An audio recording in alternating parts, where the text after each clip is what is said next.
Jifundishe, elimika na mwelimike.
It's Heroes Day in Jamaica.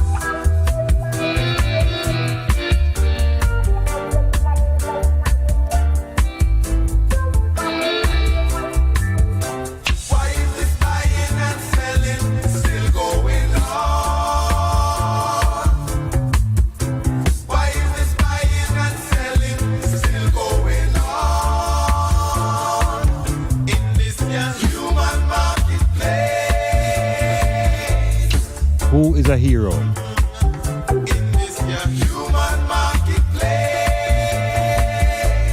How does one become a hero?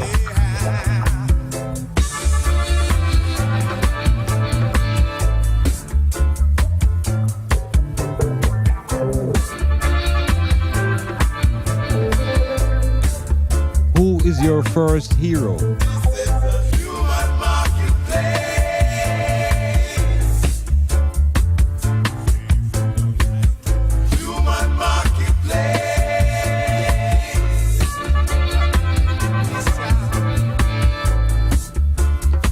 Can the heroes of the oppressed be the heroes of the oppressor?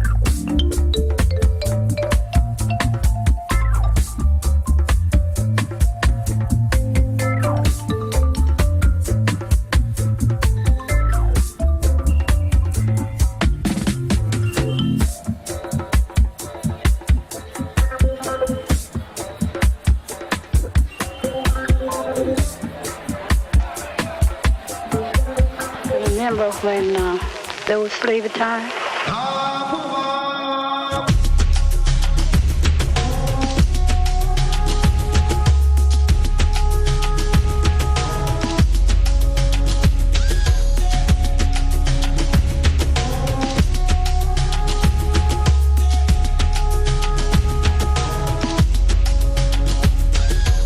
What you want and what you will, working for your dollar bill. Sad to see the old slave mill is grinding slow but grinding still. Walking home, a youth gets killed. Police free to shoot at will. Sad to see the old slave mill is grinding slow but grinding still. 9 to 5, you know the drill. Weekends are a short-lived thrill. Sad to see the old slave mill is grinding slow but grinding still. Cup run it over till it spill. Take until they've had their fill. Sad to see the old slave mill is grinding slow but grinding. Some of us think we're too big. God, the system gives us jobs, even though it's just a low-paying gig. Some of us will boast and brag, and those of us who think we're smart, just because we don't have much. That's really not the case at all. It's riches that the flesh can't touch. Some of us won't respect names. Some of us won't respect laws. Some of us don't respect life, even though we worship God. And some of us won't let go faith, no matter what the price may cost. Some of us won't practice hate, but God will still believe in love. What you want and what you will, working for a dollar bill. Sad to see the old slave mill is grinding slow but grinding still. Walking home, a child gets killed. Neighbors free to shoot at will. Hurts to see the old slave mill is grinding slow but grinding still. 9 to 5, we know the drill. Weekend such a short-lived thrill. Sad to see the old slave mill is grinding slow but grinding still. Cup run it over till it spill. Take until they've had their fill. Sad to see the old slave mill is grinding slow but grinding. Most of us think we're too good, just because material gain. If we were living as we should, then less of us would be in pain. And those who are misunderstood, they still deserve a voice to claim. Away from Africa, with the intention to steal our culture. That's good for the past by instead. Humble yourself, my children. Humble yourself, my little ones. Humble yourself. Oh, Metamorphosis. Metamorphosis.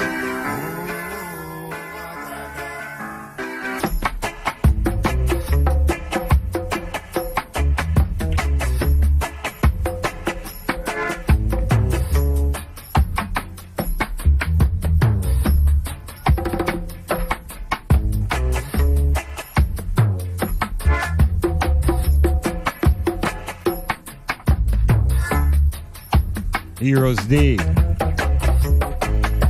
2018.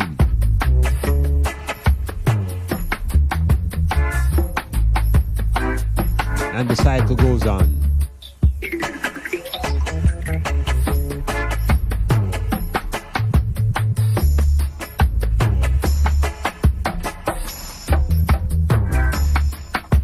Who is a hero?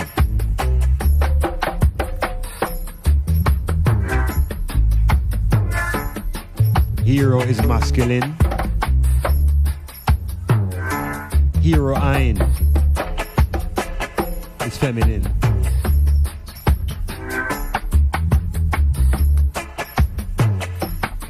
A hero, according to the definition, is a real person or a character in a literary work. Where is your love, Jamaica? A real person Where is your or a character love, Jamaica? in literature. I can see your love, I can feel your love, touch your love, I don't know. Who in the face of danger fights adversity through bravery, strength, and ingenuity. A hero.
Tinastilin, greetings, peace, prosperity, consciousness, movement of thought, metamorphosis. Dr. Iman Blak, your host, in this month of heritage celebrations on the rock of Jamaica. Month of celebration, in particular today, is recognized as Heroes Day. It is a day when the crown, Her Majesty, gives recognition to her subjects for what is considered to be a worthy contribution to the Jamaican plantation.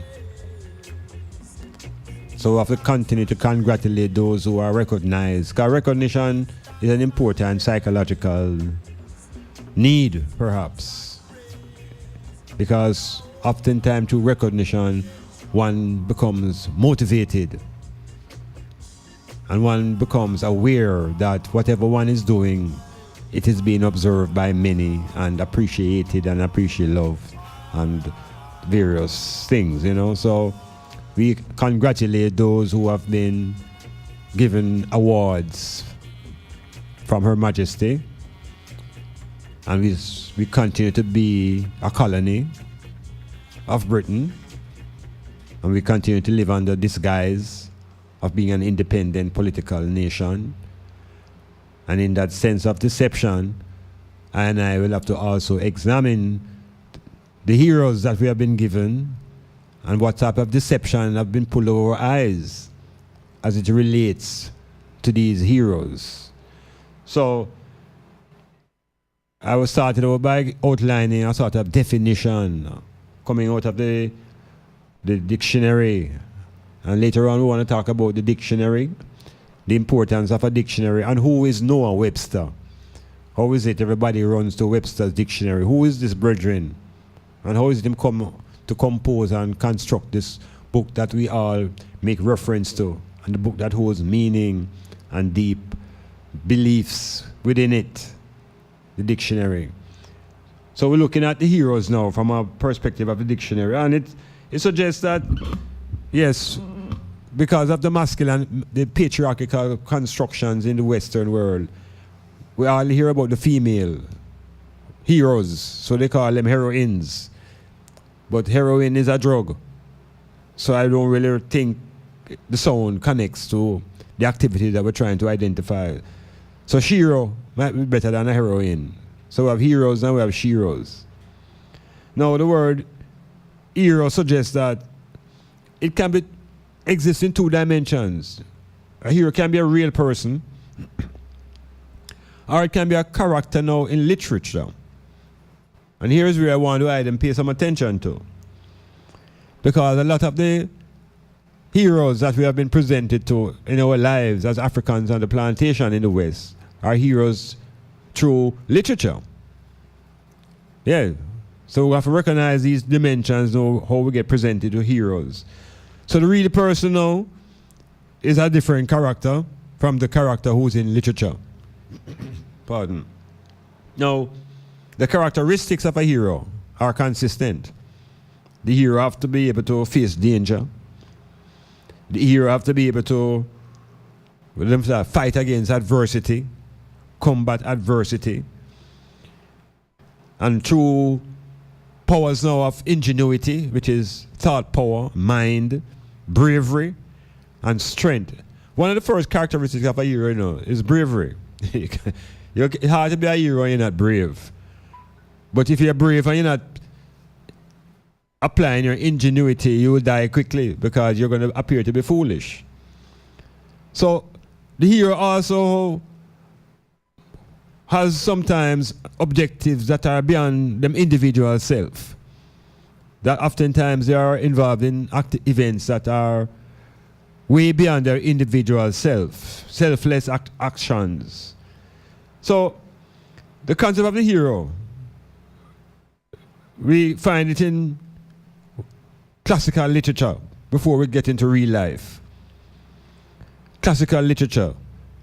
And we find heroes in biblical history, in biblical literature.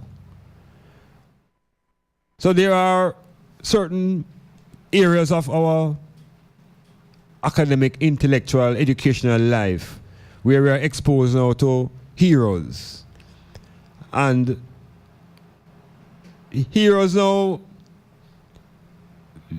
range from mythological figures, in other words, figures that are only in the myth, such as Achilles and Samson and Gilgamesh. These heroes are mythological. There are also historical figures that are heroes.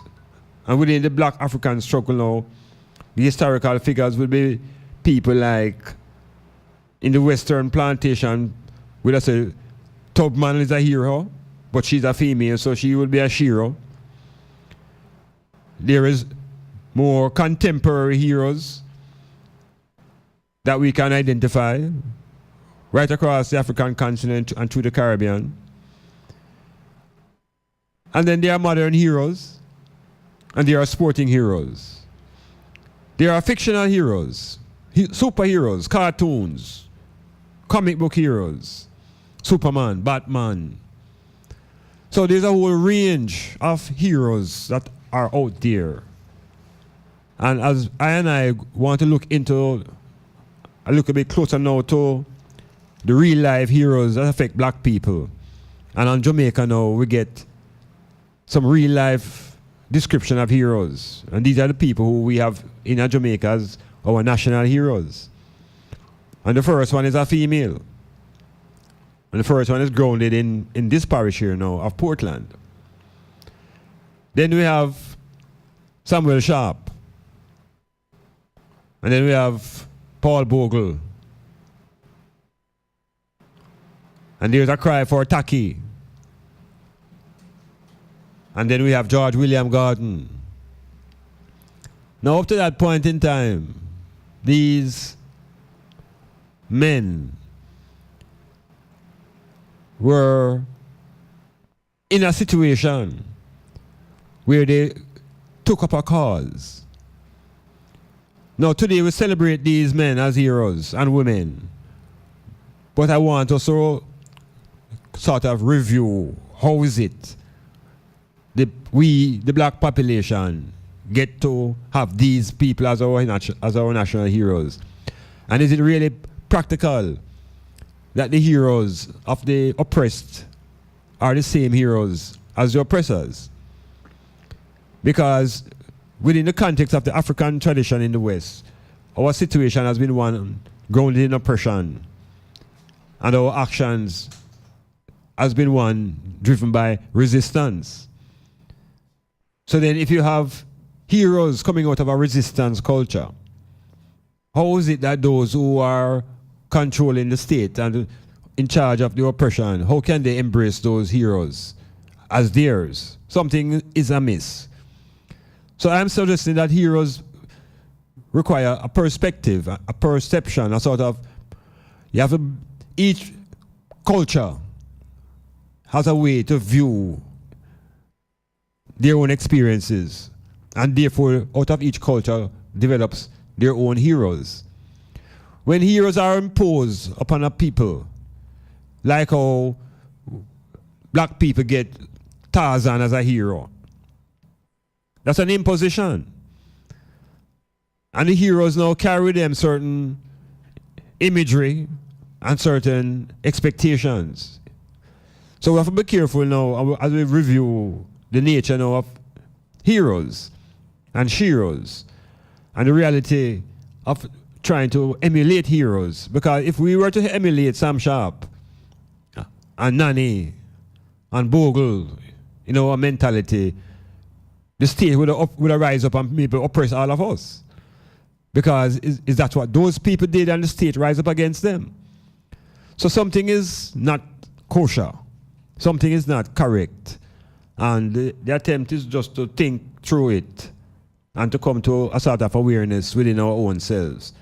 Because heroes, they will come again. It's a part of the cycle. And will we continue to just regurgitate the same thoughts every time the cycle comes around? Or will we find a way to make the transition to another level of consciousness, that we are more, even at an individual level, we're more in touch with our identity? Because that is the foundation upon which we build our personality and all the things that make us who we are. So we're going to look into Heroes Day, Heritage Month, and the sources of literature from which we get our heroes. Metamorphosis. Do you have or are you seeking a place to rent, seeking employment or have a job vacancy? Are you selling a car or having a garage sale? Then come see us. Let Styles do the advertising for you and you'll be on your way in no time. Contact us at 876-286-9216 or 439-5160. Advertising Style. Advertise with Styles. Great news, everyone. DIB Block Factory and Hardware Supplies located at 44 William Street, Port Antonio. Now open every Sunday from 9 a.m. until 2 p.m. Stop in and beat the Monday crowd. Get the same great service on a more convenient day. Doing some work on a Sunday, run out of material? No need to worry. DIB Hardware will be there to serve you. Still the #1 supplier in Portland of building materials, hardware supplies, kitchen and bathroom finishes. DIB Hardware Port Antonio. Now open this and every Sunday, 9 a.m. to 9 p.m. 44 William Street, Port Antonio. See you there. This is Ricardo Suave, inviting you to tune into Smoothic, the show for the ladies, with DJ Prestige, from 9 to midnight every Tuesday on Styles 96.1 FM, Portland's best. Girl, I've been watching you. Guess what? Styles FM has a new business number for you to call, text, and now WhatsApp. 518-2399. To advertise your business and events, call, text, or WhatsApp us on 518-2399. 518-2399. Don't forget, 518-2399.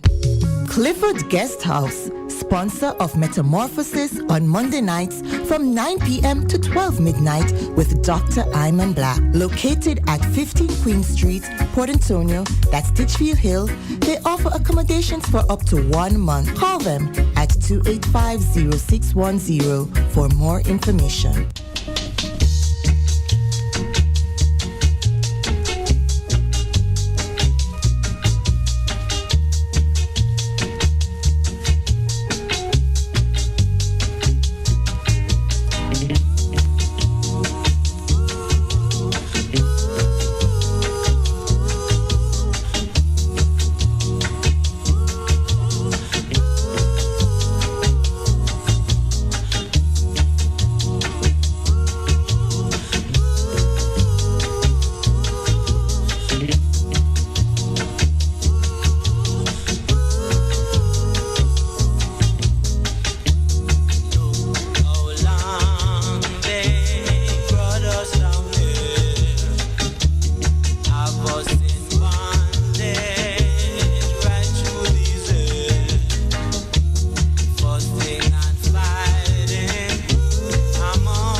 Metamorphosis continuing into an exploration into the whole concept of the hero and the heroine. From a cultural perspective, who does the hero really represent? And how does a hero become murdered and hung? How do heroes, why do these concepts of and these heroes tend to end up being murdered and crucified and all of these things? So what is it about a hero? So that we spend time glorifying heroes when at the same time it's like a reflection of punishment. So we're saying no. African people, black people, brought into this Western world by force. And under that force, we are exposed to treatment that is barbaric. Slavery, chattel slavery. But before we even examine the emotional side of chattel slavery, we look at the effect of the religion on the minds of the African population, and looking at the literature provided by the religious forces. Because I'm coming around to heroes, you know, and that how is it as a people we are introduced to heroes in the Western plantation from the days of the slavery days. And I'm saying we get that introduction through the Sunday school system, and in attending that Sunday school we are exposed to literature. We are exposed to biblical literature. And in that literature there are characters. And many of these characters in our early life, if you ask yourself where your first set of heroes come from, don't be surprised if you search yourself, it comes from out of the Bible. Check yourself. In your early life, and I mean early life, you know, when you're 3, 4 years old, 5 years old, where would you be able to draw the idea of a hero from? Because we just said earlier, you know, hero is either a real life person or is a character in literature. And I'm saying now, our first exposure to literature is English literature. And that English literature was established and constructed in a book. And that book we call the Bible. So if we want to search now for a source of maybe our first ideas and embracing of heroes, we might have to actually look into the Bible. Because you go to Sunday school, and if you don't go to Sunday school, your parents go to church. So the Bible now becomes a reference book. So check yourself now and see who you think in the Bible world is your first hero. Because I can just take one off the top of my head. I can just say Samson. Samson was a hero within the biblical context. Because you remember now, you know, him symbolizes the strongest man. So him fight lion with bare fists, bare hands. So you see the bravery now and the ingenuity and all of these things. It manifests, it's will be embodied now in a hero. So as a little youth, the first literature we expose is Bibles, first story we expose, so we start get Bible heroes. David become a hero when we read the story of David and Goliath. Yeah, and we begin to get images now of what the hero look like physically, because it's people being described through characterization. So Samson must have a look, David have a look, and when we check ourselves, I will check the literature what we get. Well, I'm suggesting today that one of the most profound and important heroes that most of us hug up without knowing is Moses. Because in the literature, Moses is projected as a savior. It's Moses who saved the people from the wicked hands of the Pharaoh. It's Moses who freed God's people. It's Moses who do this. It's Moses who get the commandments of this. And so them established in our consciousness before we even get to public school a set of images that represent heroes. And heroes carry within it certain ideals and conduct and way of behavior, etc., etc. But as African people now, we have to check ourselves and ask ourselves, what is it that we identify in an individual that we can classify them as a hero? Because if we deal with it from a position of resistance, then the hero could never be in line and in tune with the power structure. Because it is the power structure that is holding the majority in a state of oppression. So whenever a hero, a leader, because really about leadership now, you know. Whenever a leader emerges out of the belly of the oppressed people, that leader is marked as a troublemaker. That leader is hounded. And sometimes his own people are organized to fight against him. And the state will never stop, will never cease until them get rid of him. And then the same state turn around now and honor that man or that woman and turn that person into a statue. And the revolution of the mind stop because everything goes into stone. So we don't move our thoughts beyond the images in stone because that looks like the final point. So we could check the hero concept. We could recognize that we also develop sporting heroes early. Yes, because it's also about worshipping. Because we tend to have a concept of hero worshipping, where we worship the heroes. So it's not just in the religious world, no. We have heroes. We find them early in our life in the world of sports. And oftentimes the heroes that we identify in sports become motivators and inspiration to achieve and to go forward and to do things, etc., etc. There are also political heroes. As we move along the line of knowledge from basic school and we start getting to high school and we start learning about politics and we begin to see men and women who identify as brave and respectful and, you know, have interest in the masses and so on and so forth. So that's just a scan of what the whole concept of a hero or a heroine ought to be from a definition perspective. But we're going to come into real life and look at heroes now that have impacted I and I as people in real life.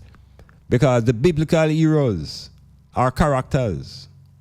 And these characters are only characters. They don't have any real life to them. But the indoctrination through the religious system and education system make us believe that these characters are real and that the events in the literature are real. In real life, for a hero, let us look at Nanny. And why is it that Nanny, as a heroine, in a place like Portland, is not more highlighted? Why is Nanny not at the forefront, symbolizing and representing Portland? Paul Bogle and St. Thomas are more closely aligned as identity for the parish and his activities than I think what's happening in Portland and Nanny. But I want to give the item a perspective on Nanny. A perspective that may help to explain our own selves as a people on this rock. Metamorphosis.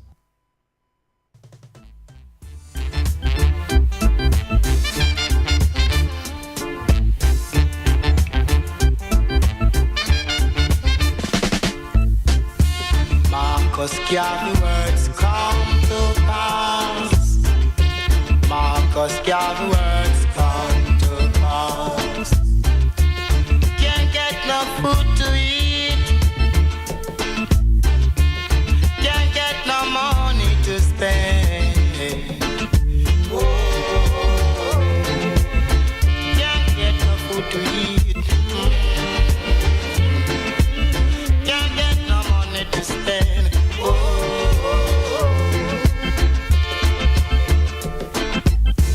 Come, little one, oh, let me do what I can for you. And you, hello.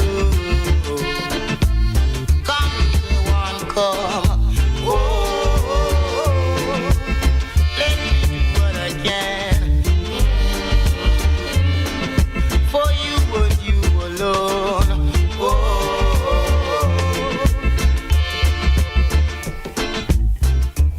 You know the right hand to ignite shall be spanked with many stripes.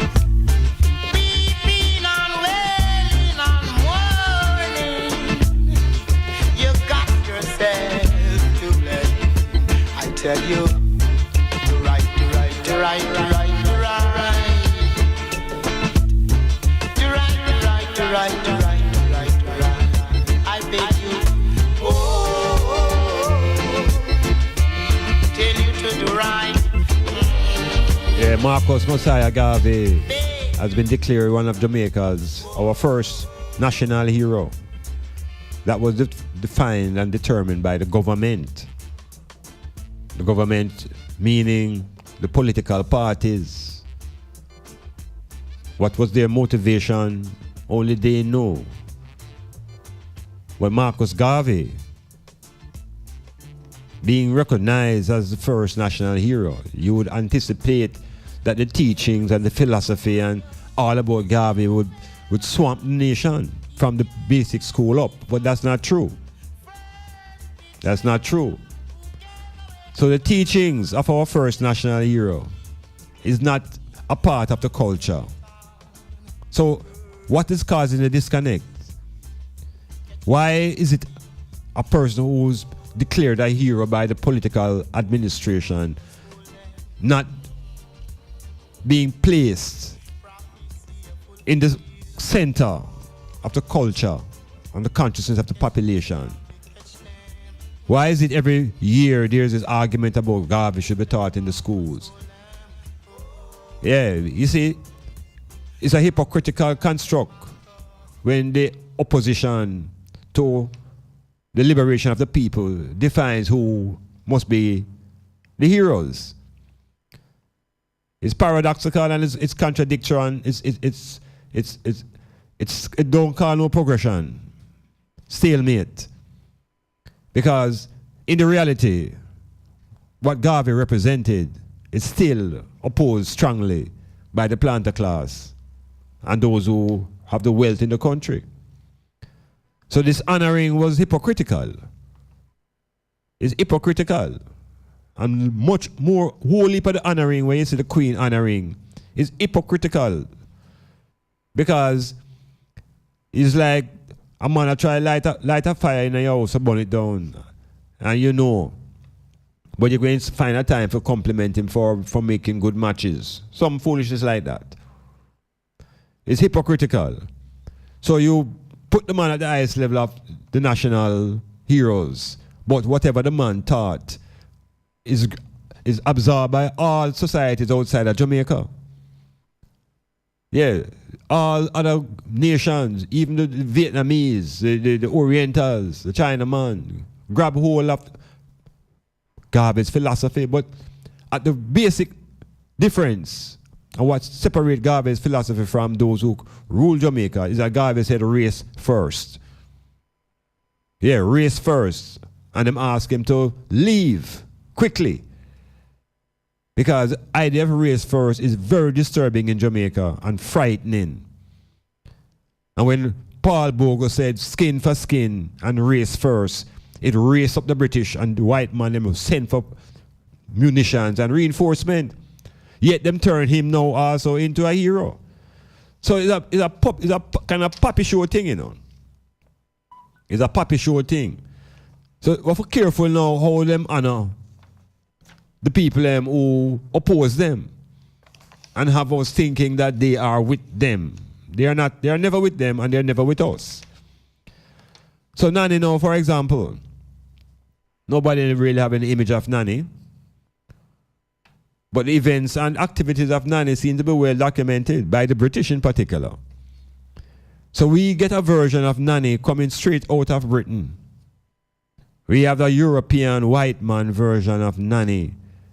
And we also have the same perspective of what happened with Nanny in Portland. It's the British tell we all these things. But you see, through them so subtle and them lie and deceptive, we are querying now. And we want to find a different way to look at Nanny. We want to look at her from the lens, not from the British, but from the lens of the Moors.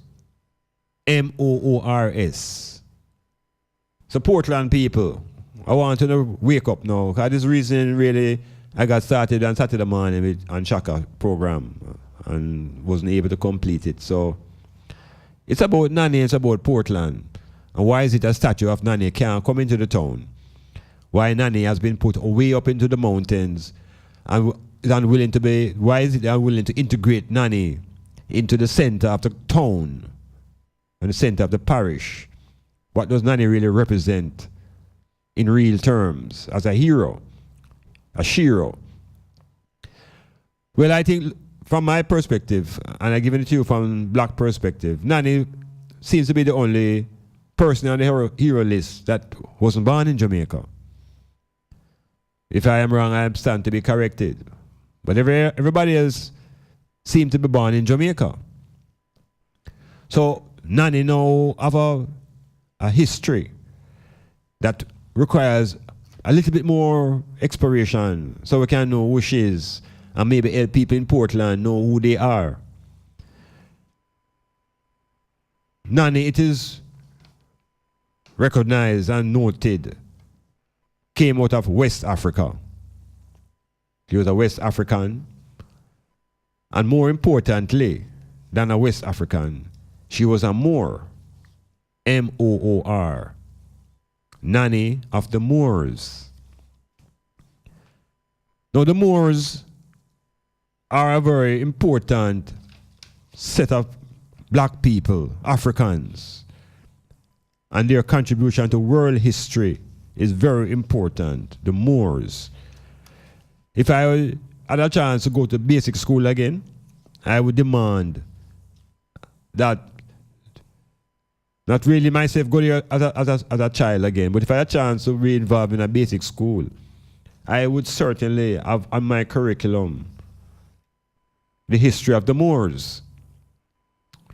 And that would be attached to teaching about Nanny as our hero. Because the Moors, coming out of West Africa now, the Moors are Africans. And we're talking about now Africans now in the period of the 1200s. In the period of 700 AD, 500 AD. We're talking about those period of history wherein we only get a European version of what's happening in that time, and our only other connection is to New Testament. But while the New Testament history is going on, there are Africans doing some serious things on the western coast of Africa. The Moors now are a set of black people who really are responsible for bringing culture and knowledge to Spain. The Moors invaded Spain. They were led by an African named Tariq ibn Ziyad. And the Moors carry into Spain all of the elements that is required for barbarians to become civilized. And if you wonder why the Spanish have so much blackness in them, is because of that early domination of Africans in that part of Europe. So Spain and Portugal, occupied by the Moors. The Moors, from a level of identity now, were not just Africans in their race, they were Muslims in their religion. And this is the point I want to bring across, more importantly about Nanny, that Nanny was a Muslim. And when we learn about Nanny in our British education system, this is never mentioned. They don't tell you about the religious identity of Nanny. So we know that at the level of race, she was an African. At the level of gender, is a female. And at the level of religion, is a Muslim. Now, we also need to factor in that it is the Muslims that really bring culture to Spain. Muslim culture. So when Columbus eventually reached into the Caribbean region, there were a lot of Moors in Columbus' ship. a lot of the maps, a lot of the directions to travel were established by the Moors. And it's from the Moors, Spain, Spanish got their information and knowledge of how to travel. So, Nani now comes to this place, and she comes as a Muslim. And we have to know that now, by the time the British get here, the Muslims have been here from the days of the Spanish. The Moors have been here on this island from the 1490s, when Columbus found his way onto this island. So African people have been on this island long before the transatlantic slave trade really got going in the 1600s. And a lot of these Moors who came with Columbus were freedmen, free Africans. So Nani comes with a religious identity. And that identity gives her the confidence to know that no British, no white man can defeat her. Because in the history of Europe, it is the Moors who brought the culture and knowledge to Spain and brought the same culture and knowledge to the Portuguese. So by the time the British get caught up into this thing now and find themselves in a position to engage the Africans in the mountains, it was a religious war. We have to factor in now that it is Muslims versus Christians, because that is what the British represented. They represented the Anglican Church. And the war between the Muslims and the Christians, which has been going on for so long before, was maintained right here on Jamaica Island. And there was no way that the Christians were able to defeat the Muslims. Even to today, there is still that struggle. So Nani remained victorious. The Christians had to turn away. And if you check our other heroes, Bogle and Sam Sharp, these men were Christians. They all got hung. Nani was of a different character. Nani was a Muslim. And the Muslim had no respect or fear for the British, knowing that they were our superior culture, knowing that they were the ones who put culture into Europe. So when in today's world we have people now who call themselves Maroons, we have to think about, is Maroon a condition or is Maroon a set of people? Because it is causing a conflict even in our island, within our black population. Some people think the Maroon is a race. I am saying the Maroon is a condition, and we shall explore that condition. Metamorphosis. Are you sick of living an average life and tired of just getting by? Do you want to take your life to the next level? Learn the secrets of the super successful. Listen to Power in a Half Hour with Coach Mark this and every Wednesday night on Styles FM from 9 to 10 p.m. Learn the habits of the super successful and how to make these habits work for you. Learn to turn your dreams and desires into reality. You can win in the game of life. Let Coach Mark show you how. Every Wednesday night on Styles FM from 9 to 10 p.m. This feeling is taking over me. I'm so excited. Feel the euphoria. Tuesdays from 5 to 9 p.m. with the Master Mixer Musical Maestro Digital Team. Giving a total satisfaction with melodies and memories by the score. With the widest selection of genres and hits. So you don't know that program you turn up, you know. So you know Patek's a full dance, the one you slap with. Digital and we are party. Yeah, we flawless. Euphoria the program. Every Tuesday. 5 to 9. Every Tuesday. With the Musical Maestro Digital Team. Architects, draftsmen, and surveyors, get your drawings printed in high-quality professional standards. We can satisfy your printing needs. Whether it is for presentation to your clients or for submitting building and subdivision application, make it VJ Printing Services. Whether drawing by hand or with computer-aided softwares, we will plot your negatives and print the copies as you need.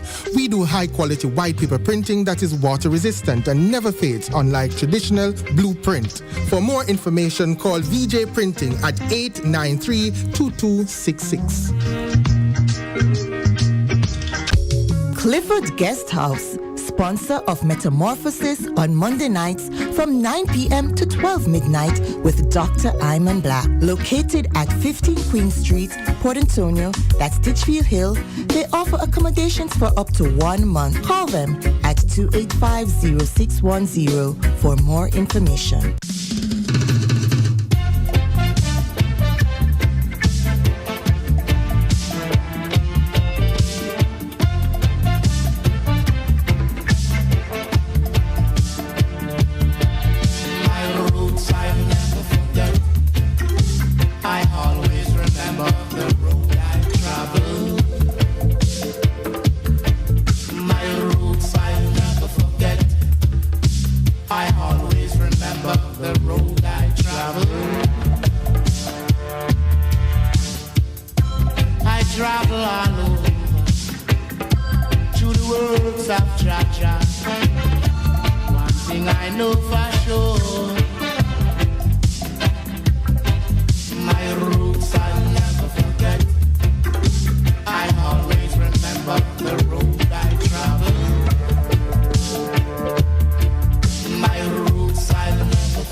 Trying to locate the roots of the Moors and the journey that Nanny traveled to get here. What does it really represent as an African versus this idea now of a maroon? So the Moors, I want them spend a little bit of time reflecting on the term the Moors, M-O-O-R-S. And they have transformed that term into M-O-O-R-E-S, which is the name of an Englishman, the Moors. And they have called the place of Nanny's residence in the hills now Moortown. They have taken the E off, they have added on the E to Moor. So Nanny is a Moor. So if you're going to spell Moortown, it's M-O-O-R. Town. There is no M-O-O-R-E. That doesn't represent Nanny. That represents the English family name Moore. So we have to know about the Moors. People of Portland, who no matter talk specifically, and have to know about the Moors if you want to really embrace Nanny and embody the spirit of Nanny and use the spirit of Nanny to transform this region. God need a spiritual transformation. All the economic infrastructure is in place at a undeveloped level. It needs a spiritual awakening, reawakening of this parish. And maybe Nanny is a part of the strategy to free up the town and the parish. So, the Moors, Muslim inhabitants, Muslims, West Africa. And in 711, in 711 AD, AD mean now in the year of our Lord, in the year 711, the Muslims, who are the Moors, launch an invasion into the Iberian Peninsula and conquer Spain and Portugal. Now, we don't know that these things are going on because the British not telling us that in our schools here. So when we talk about what's happening in 711 AD, we have to go read New Testament and hear what some man saying about to some churches in some places where we don't even know about. But when we look at heroes in real life, we have to track them historically. So in 711 now, the African army, led by Tariq, rush up and control and overpower the barbarians in Spain and spend quite a number of years there. They were there until 1492. And there was a battle at a place called Granada. And that is where the Muslims were finally defeated. The Moors were finally defeated. And in that defeat now, enough Africans were captured and imprisoned and, empire falling this all. And in that same period now, the Spanish king and Isabella and Ferdinand rise up now in power. Rise up on the legacy of the Moors. Universities established. Cartographers are there. Black people running the place. And so the ships now by the Spanish were sent out under the guidance of many of the Moors. So they are prisoners and they are free men and they are all Africans running the things. So we have to see what go on, that when the Columbus mission reached into this region, 1492, 1494, enough African dip on the ship. And so when they meet the Tainos, and that integration start and the struggle start, enough African take with themselves, enough remained with the Spain, enough of them take with themselves into the mountains. And when the British finally arrived to start for them struggle in 1655 against the Spanish, they had them little war there, enough more man take with themselves. Because enough man decides they're not going to fight for Spain because them is not really Spanish. And the man take with themselves into the mountains. Those runaway Africans from those times, the Spanish call them cimarron. And the word cimarron means runaway. And when you translate that, you get the word maroon. So when you look at, when you understand, when you understand where the term maroon come from, it's really a term that describes a condition. It's not a race of people named maroon. Maroon is a condition. And you can be marooned anywhere. In other words, you're stranded, you're isolated, you're away from the center of things, you're marooned. You can be marooned in space. You can be marooned out at sea. So in Jamaica now, we have developed this idea of maroon being a people. And these people now have been given an identity that's trying to make them be separate and different now from African people. And separate and different from Rastafari. So we just divide up ourselves further by trying to hold on to an identity that really is a condition. So Nani was not a maroon. Nani was a Moor. And the Moors were part of a maroon type of lifestyle because them stay away and they remain isolated. And in all across the Caribbean, you have marooned communities. When rain fall, how heavy in the Portland, and certain community cut off, they are marooned. But the people them there are not maroons and are therefore a different race. They're no longer Jamaican and no longer African. So what we broke down the tribalism and realized first and foremost that our first hero is a Muslim. And that struggle between the Muslims and the Christians is the strength of the Muslims that drove away the British and the psychology and the power.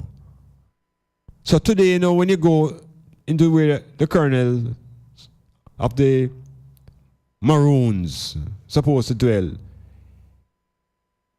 As a matter of fact, if you go into Nanny Town, as they call it, one of the symbols to show that the British have fully conquered is when you see the image and the picture of Jesus. Yeah, once you can get the image and picture of Jesus in the Muslim community, it means you have defeated them.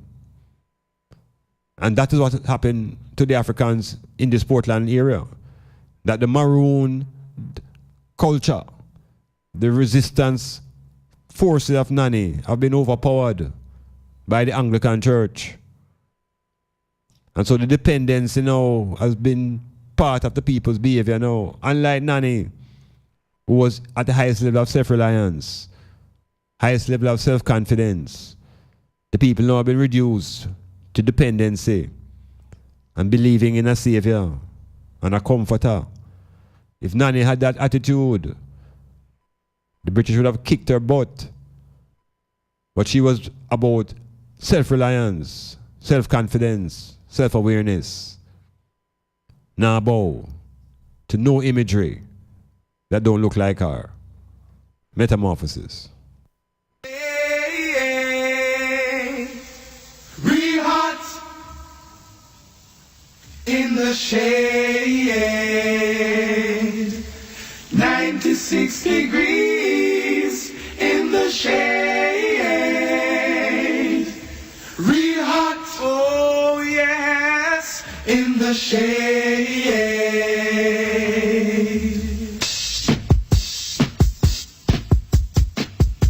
Said it was 96 degrees. 10,000 soldiers on parade.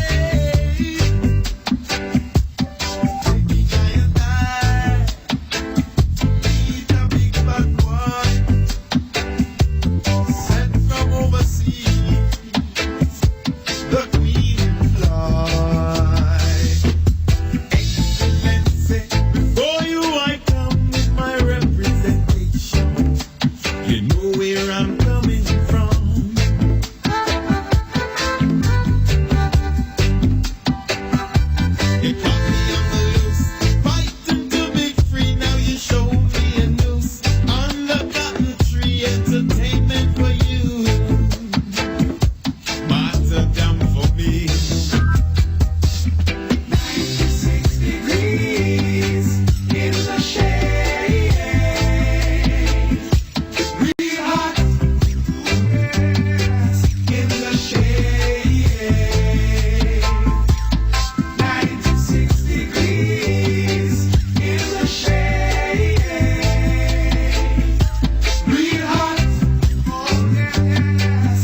Metamorphosis, looking into the whole concept of a hero and a shiro.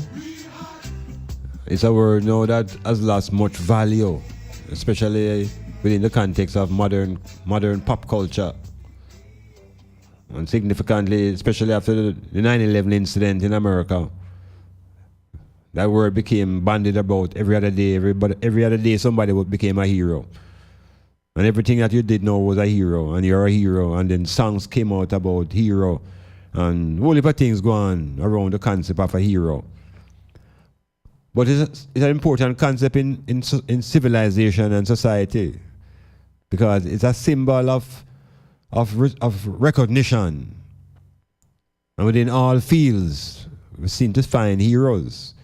Some people even create their own heroes. And within that creation of heroes, there is this desire, perhaps, in people for worshipping things that are bigger than them. So there's always this hero worshipping occurring, where the hero has fans and supporters and rivals and enemies, and a whole host of people surround this hero. Some want to see the hero succeed, some want to see the hero fall. So as Rastafari know, when I speak about hero, can the hero within the Rastafari tradition be the same hero that the Romans embrace? Because the Romans have them heroes. Roman society. And even before Rome, there was Greece. And the Greeks had their heroes. Achilles and them kind of guys there. So within the concept of modern day Roman society, what Rastaman called Babylon, Babylon have them heroes too. But how can those heroes be the heroes of the Rastaman when the forces are diametrically opposed? So what is it that we're looking for when we talk about heroes? And how do we define and clarify and follow? Because ultimately, we tend to follow heroes. They said patterns and what they call models. So if it's a hero in the entertainment business, there's a hero in sporting business. There's a hero in all different phases of our lives. But as black people now, we get a sort of indoctrination into the concept of heroes through religious education. And I asked earlier, in your own memory, who is your religious hero? And if you don't find one right away, the next set of literature that they expose us to as children now is comics. So if it's not the Bible you're reading or being told about, you're into comics, comic book. And in the world of comics now, we engage with different type of heroes. Some of these heroes now we even call them superheroes. But they all carry a certain imagery and a certain message. One of the early heroes within the super world of cartoons is Superman. And Superman is a very interesting hero. Because again, the characteristics, brave and so on and so forth, but almost indestructible. This is a character who's almost indestructible. Him have one weakness. And the weakness now is based upon the planet where him come from. I want to have them look into these things where them teach us, and how we internalize these things, Superman comes from a different planet. So here we are now, locked in religious education about all things coming from Earth and Garden of Eden and this and that. And now we go and read a comic book. And the comic book now tell us about a hero who is not from the planet Earth. He's from a planet called Krypton. And on this planet now, it's a race of super people, supermen, and women. No. The imagination of this writer is something that I would want us to look into.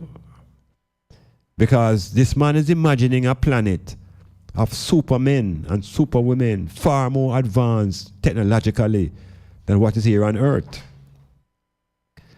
And we are reading about space technology. And that a planet is about to explode.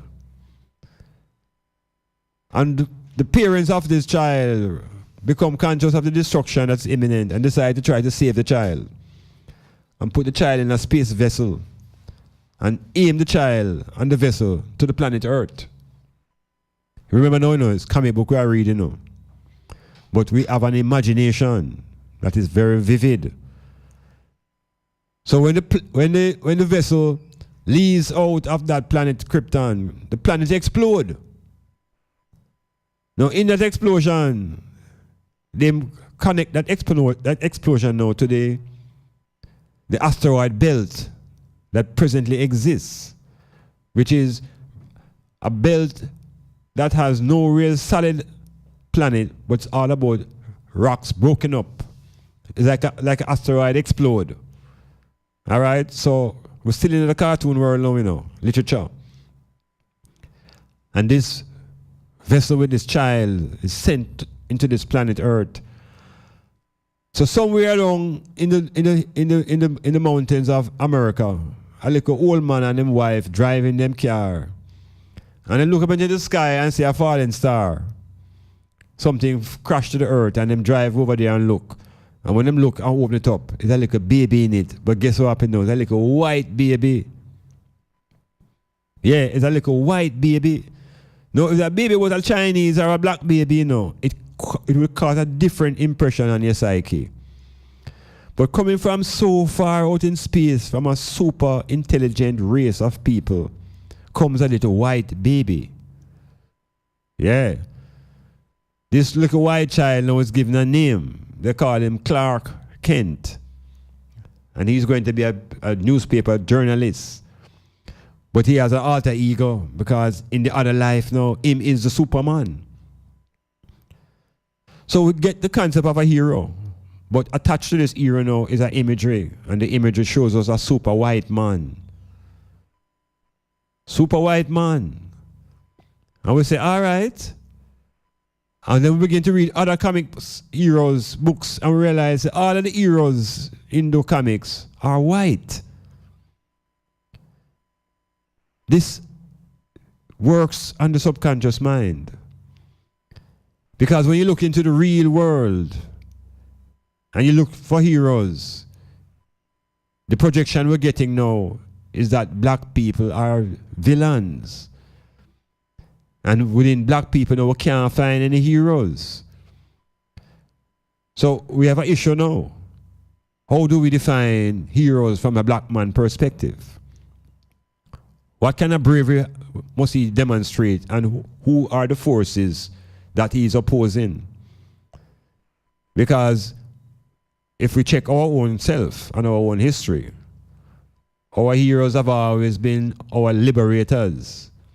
Those who come to challenge the status that maintains African people as chattel and as units of labor. So maybe we need more heroes who have a perspective that is black and African. So the comic books introduce us to heroes, but these heroes we can see them in imagery and they are white. In the biblical, there is no imagery in the book.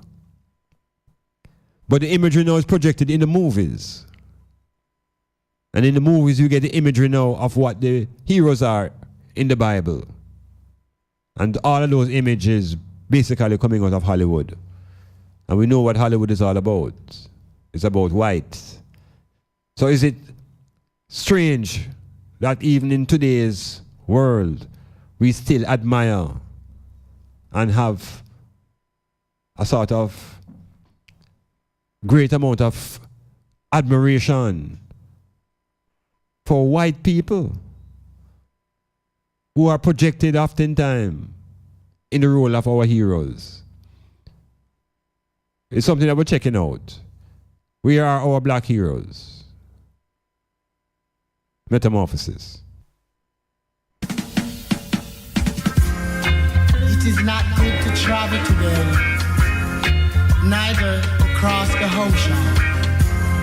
Deserts are dry, water thirst kill you.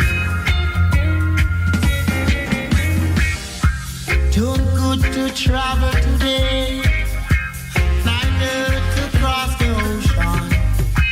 Deserts so dry, water thirst kill you.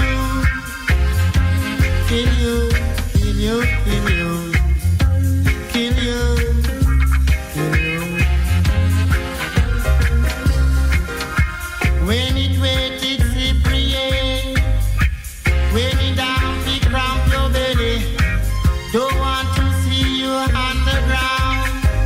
Don't want to see you on the ground. The ground, the ground, the ground. Caution, my brother, caution, take it. Black soul, you black as shit. So black, so black. So black, so black, so black. I'm proud and black. I'm proud and black. I'm rejoicing and black. Who know black now go black again? Who know black now go black again? So black. My skin is black. So black.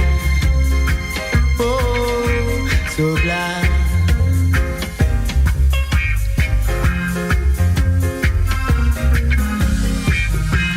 You got to read J.A. Rogers, world's great men of color. If you want to find heroes in literature, black heroes, we have to read not just King James version of reality. We have to read the world's greatest men of color, volumes 1 and 2. So we get to know about Imhotep, the first Christ. Should be our first hero, Imhotep. He's black. So black. So black. So just good to travel today. Neither to cross the ocean. Desert so dry, water thirst kill you. Kill you. Oh, kill you. Don't go to travel today. Oh. Feel trapped behind your glasses?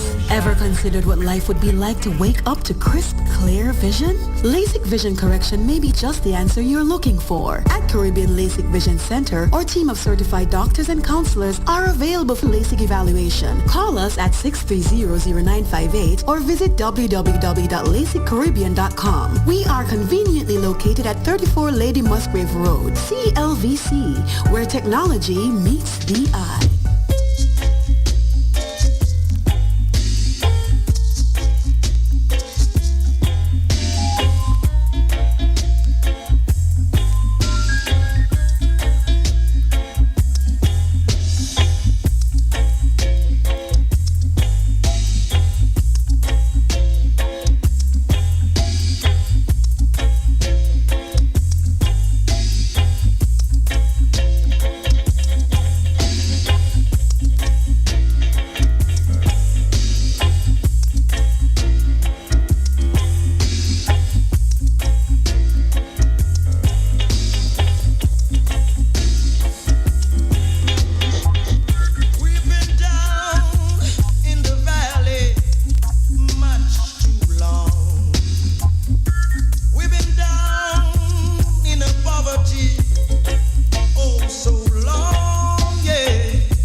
hero worshipping.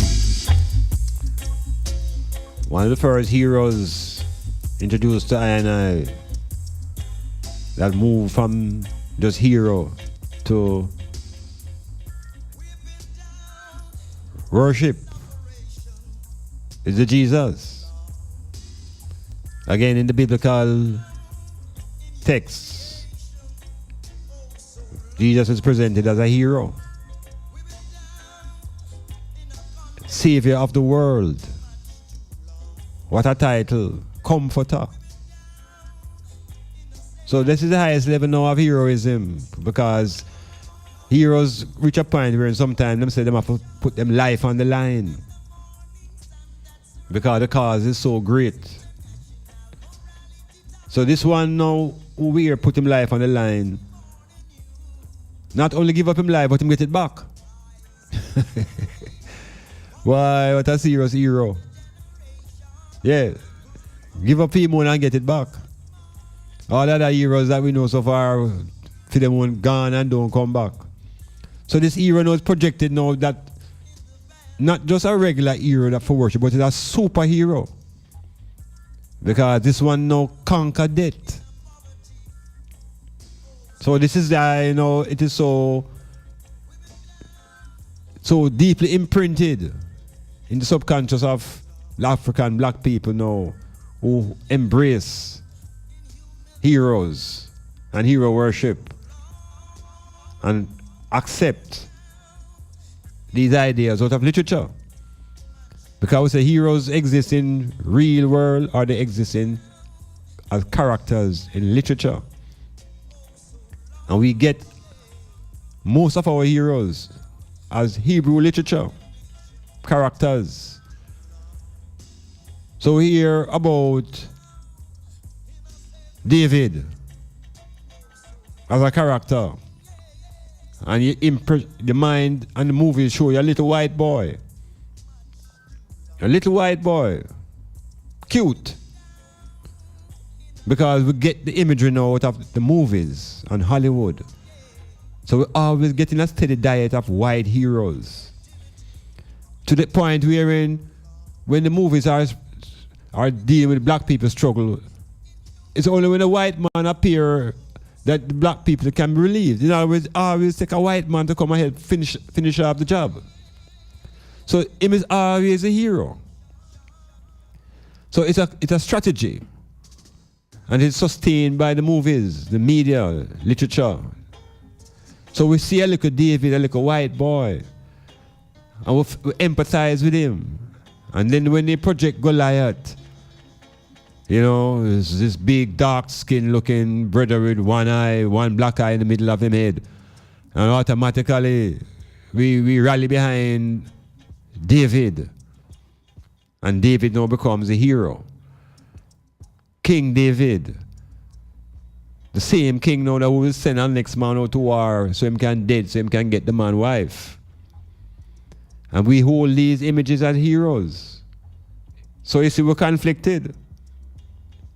We are conflicted. And we have to stop and re-examine now some of these heroes that we have been holding on to at the subconscious level. We have been holding on to Moses as a leader and a savior of a people who were enslaved. But we're not recognizing the murderer and the robber. Yeah, so we're selecting characteristics that we think are positive, and we're ignoring the ones that are negative and calling those people heroes. Look here, man, we have to just Lego the whole thing. Those guys in characters and history cannot be heroes if their movements help to enslave the minds of black people. So when you read about a man who come out of Egypt, the Egyptians, as a set of historians, have no knowledge of any Moses. They have no knowledge of any Exodus. But this man leaves and goes to a Red Sea and puts out his rod and part the sea. All them kind of fabrications. They use the word miracle. And all of these are possible within literature. In literature, everything is possible because it's literature. So the cow can jump over the moon in literature. And the dish can run away with a spoon in literature. But in reality, where time and space and mind become the parameters within which things happen, that's the fantasy. So we have sporting heroes who black people now turn to this arena oftentimes for inspiration. Because it's this arena now that we dominate in real terms, in real life. And we have world record setters and people who overcome adversity against all odds and defeat and overcome and do the things that give them the status of heroes. So it looks like it's only in the sporting world and entertainment black people can find heroes that look like them. When we go into the other areas of science and technology and politics, we're not finding black people being elevated to the hero status. It's for us to make people like Francis Cresswell sing. We have to turn these people into our heroines. Dr. Ben Buchanan should be just like how the Pope can take a man who was a bishop and when him dead him say some things and suddenly the man turn into a saint. And then a couple years later them do something again and him become a deity. We have to begin to move our black leaders in that same direction. We have to deify our own leaders. So Marcus Garvey, for example, we have to wait now on the political government to transform Garvey from a national hero into a political or a deity. We can transform Garvey into a god. We can transform Garvey into a saint. It's only the Europeans can do those things in a film clergy. So they maintain the hero pantheon amongst themselves. And when you want to find villains, you look amongst the black people. So I say all this now because we are in a position where we can make a change. We can begin to have our own parks and begin to put up our own heroes in stone if that's what is required. What are the qualifications? They've been arguing about Bob Marley and now they're arguing about Louis Bennett.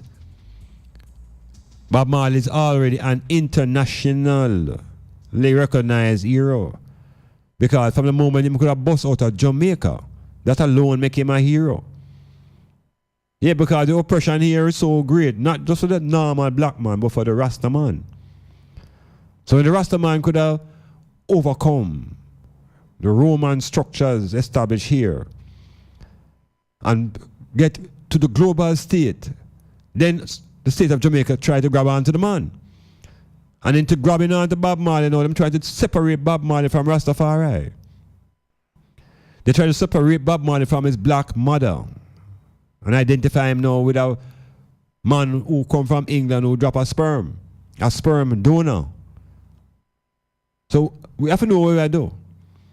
We have to create our own pantheon of heroes and set up our own heroes there and our own parks where we put the money together because without the money, enough things can't be done. It's just chat. So where is J.A. Rogers in the park? Where is a real Garvey statue? Where is the heroes and the sheroes that our next generation can come and recognize? My brother Philip Henry say immortal art.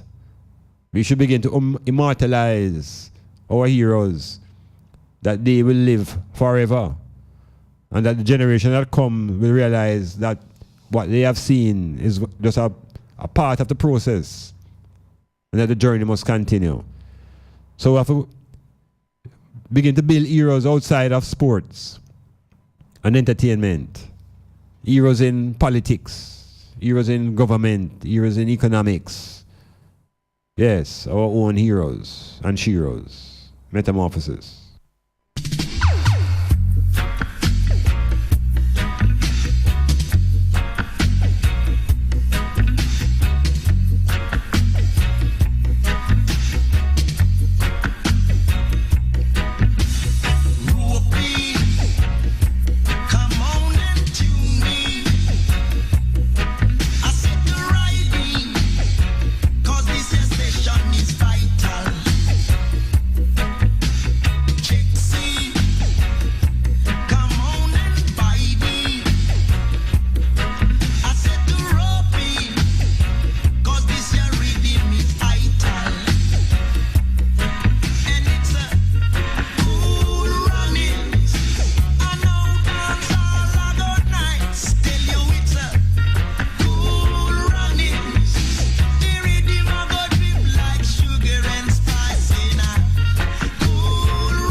Bonnie Wheeler, recognized by the Crown, given an award at the last Heroes Day thing. They also gave something to Muta Baruka sometime last year. I am saying and I'm wondering, can Rastafari really be a national hero in a place like Jamaica? How can that be? How can a Rastaman be considered a national hero in a place like Jamaica?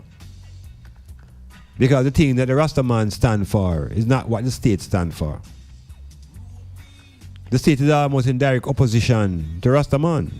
So how and when will the Queen acknowledge the Rastaman as a hero in this nation? Because remember now, at the foundation of Rastafari, is His Imperial Majesty. And everybody try to go around that and talk about the food and the culture and the music and all of this.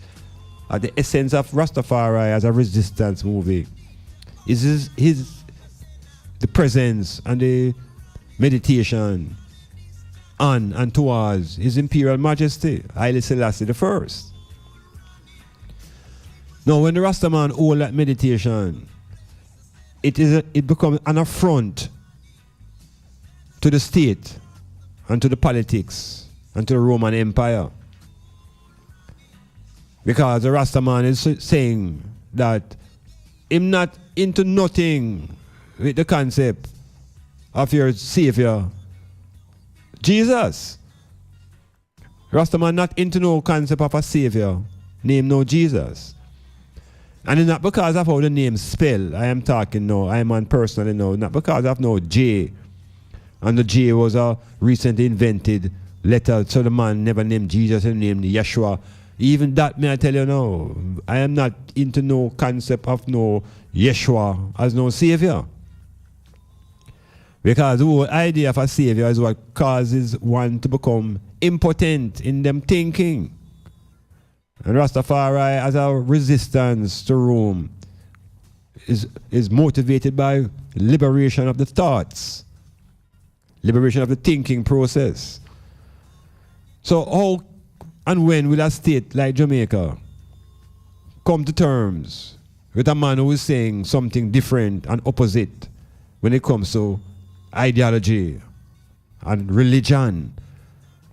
Because the state of Jamaica is really religiously governed by the Christians, Anglican and Catholic, and now the Seventh-day Adventists. Because Seventh-day Adventists have now reached into the Governor General's residence. So it's those three religious organizations really run Jamaica. And all three of them see Rastafari as an affront. Because all three of them are say Jesus. And Rastaman say, we now support no savior. The only savior that we know is the consciousness within. And the only comforter is the teachings of His Majesty. That is a comfort. So, I don't know how this can work in a place like Jamaica. It's hypocritical then to call for Bob Marley to be national hero. A man who have so much different baby mother. How does that uphold the principles of what Roman Catholic Church talking about monogamy and the life and one man and one wife and two children and a cat and a dog? How are you going to reconcile that? How are you going to reconcile the smoking of the ganja as a meditation? No, it's being decriminalized so money can make. But it has nothing to do with Rastafari. So it's a hypocrisy continuously. There's a British artist, Zephaniah. The Queen tried to bring him into a fair thing and give him some award. He must run them. Yeah, tell her keep it. Some CBE, some CD, some letter business. They want to put behind the Virgin name. And he must say, no, I'm not in that. Because it is not a part of the Roman philosophical structure. I'm not in that. His whole effort is to turn it upside down and to tear it down. So how is it the thing that you're trying to tear down, giving you an award and you go and take it? It means that you have been co-opted in a very quiet way. So, I say these things now because we need heroes now who don't necessarily want to be a part of the status quo. Every time a hero rise up or a leader, the state give him something and buy him out or buy her out. And here so the person now is working on behalf of the state. So where is the militancy and the vision and that self-reliance? We need to have that we can get some real heroes in this time. In North America, in the 60s, some real black hero rise, organize themselves into political movements. We need some heroes. We don't just want to have memories of Sam Sharp and Paul Bogle, and every year we go around and sing the same songs. We want some heroes in the practical world now. Leadership that would put the issues of black people now on the front. And I suggest that some economic policy need to be put in place. And I always say that agriculture and industry together will give us a hemp liberation, hemp economic liberation. And we need leadership.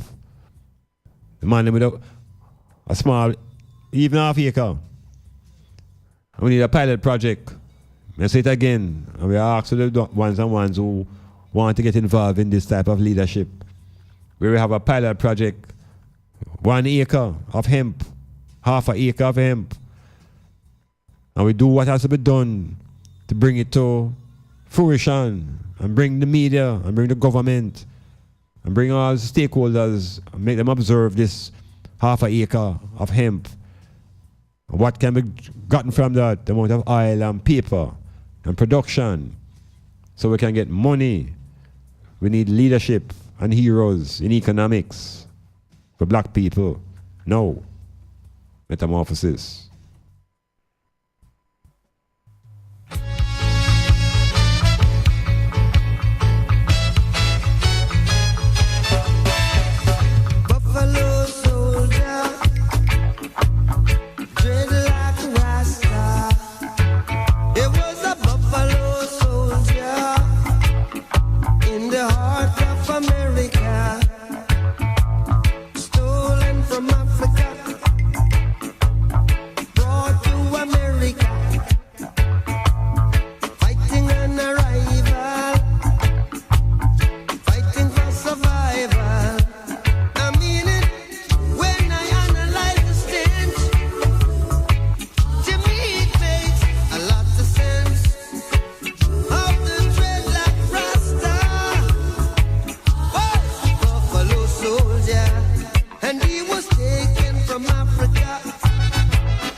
the heroes of our liberation, we can find them on the African continent. Those who put up resistance to the slave traders. Those who were part of the wars against the Europeans. Those are our early set of heroes who are unrecognized. Yes. Because this is resistance. It's the resistance to the oppression, resistance to slavery. And out of that resistance have come nearly all of the black heroes. And the heroes that we're talking about now are heroes of the race. We have all different types of heroes, as you realize. But we have heroes who are heroes of the race. Nanny, Sharp, Bogle. Heroes of the race. In other words, race first is the agenda for those heroes. William Gordon and Manley and Buster. These heroes are the concept of class first. These heroes weren't interested in the race. So them never deal with the black people for who they are. Them deal with an issue of class. And class is all driven now by your economic condition first and foremost and your education. So automatically, the majority of black people would never be in the class that I am making reference to. So I want to focus more on the leaders and the heroes of the race. Toussaint Louverture. The leaders who put race first.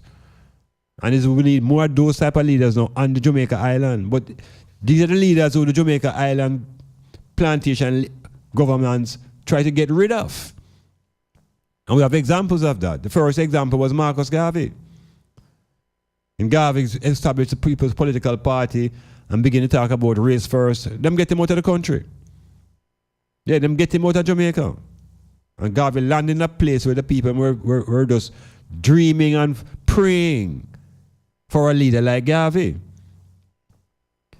So he would automatically become a hero based on what he was doing here in Jamaica when he landed in Harlem. Yeah, the leadership was there and the ingenuity, all the things that are required to overcome adversity and help the people them come to them senses.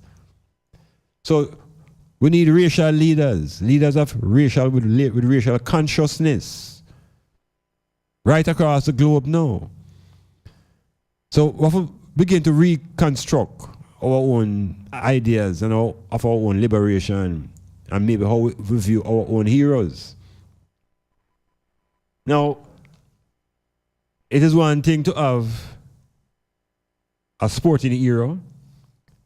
It's one thing to have a political hero.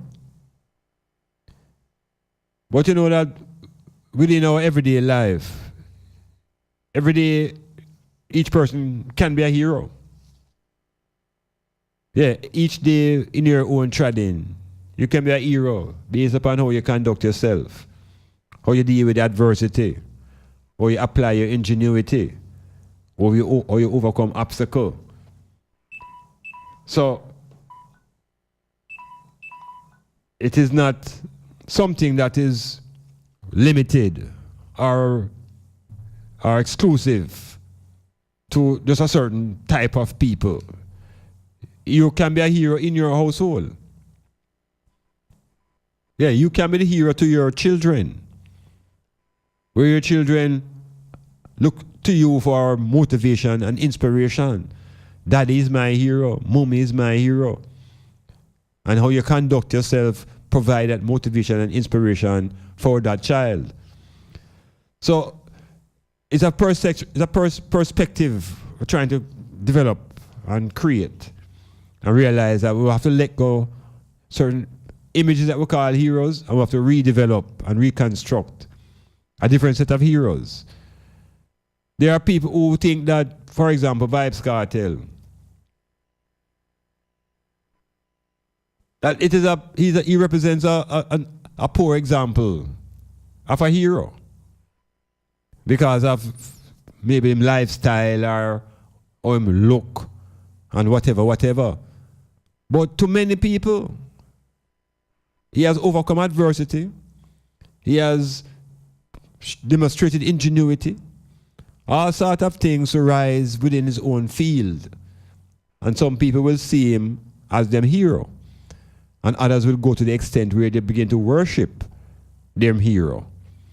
So we have to be careful now.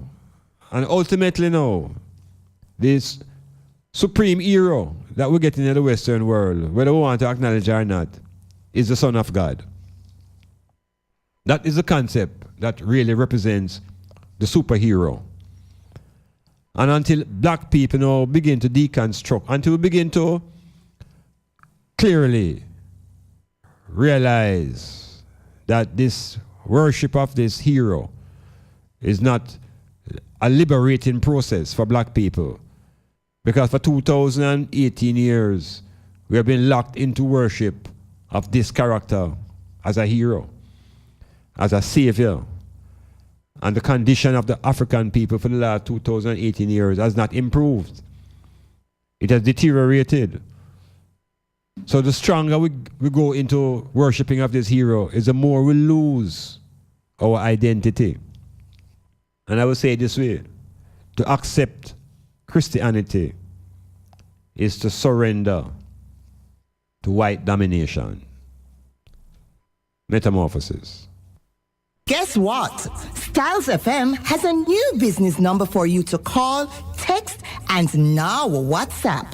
518-2399. To advertise your business and events, call, text, or WhatsApp us on 518-2399. 518-2399. Don't forget, 518-2399. Do you have or are you seeking a place to rent, seeking employment or have a job vacancy? Are you selling a car or having a garage sale? Then come see us. Let Styles do the advertising for you and you'll be on your way in no time. Contact us at 876-286-9216 or 439-5160. Advertising Style. Advertise with Styles. This feeling is taking over me. I'm so excited. Feel the euphoria. Tuesdays from 5 to 9 p.m. with the Master Mixer Musical Maestro Digital Team. Giving a total satisfaction with melodies and memories by the score. With the widest selection of genres and hits. So you don't know that program you turn up, you know. So you know Patek's a full dance, the one you slap with. Digital and we are party. Yeah, we flawless. Euphoria the program. Every Tuesday. 5 to 9. Every Tuesday. With the Musical Maestro Digital Team. Are you sick of living an average life and tired of just getting by? Do you want to take your life to the next level? Learn the secrets of the super successful. Listen to Power in a Half Hour with Coach Mark this and every Wednesday night on Styles FM from 9 to 10 p.m. Learn the habits of the super successful and how to make these habits work for you. Learn to turn your dreams and desires into reality. You can win in the game of life. Let Coach Mark show you how. Every Wednesday night on Styles FM from 9 to 10 p.m. Clifford Guest House, sponsor of Metamorphosis on Monday nights from 9 p.m. to 12 midnight with Dr. Iman Blak. Located at 15 Queen Street, Port Antonio, that's Titchfield Hill, they offer accommodations for up to 1 month. Call them at 285-0610 for more information.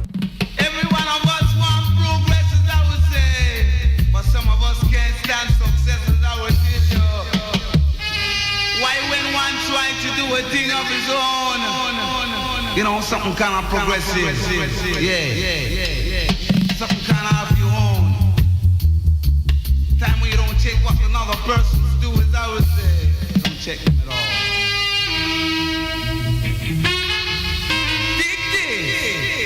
You got to learn to do one or thing, as I would say. Watch your step on, don't you take no step, as I would say.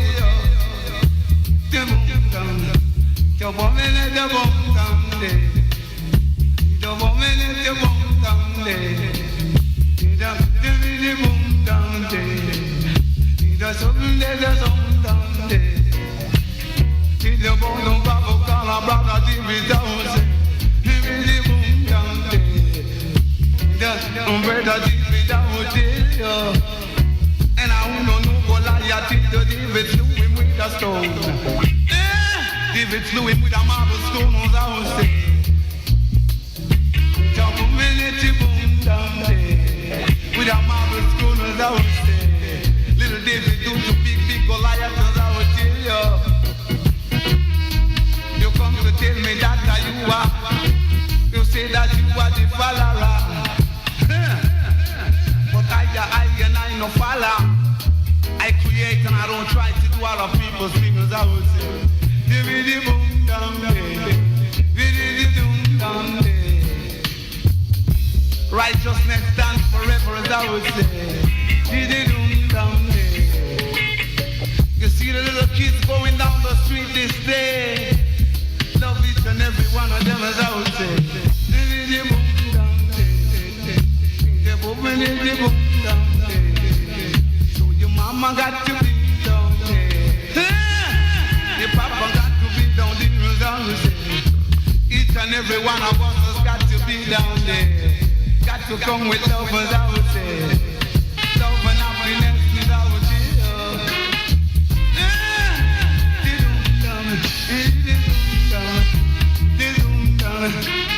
Yeah, the sound of Mighty Big Youth. L is for heroes. So now that we have our heroes, and the Christian world tells us that there is a place after death, heaven and hell, where do our heroes go? Raise a tune there. Heroes go to heaven, heroes go to hell. Make you a big youth, I say.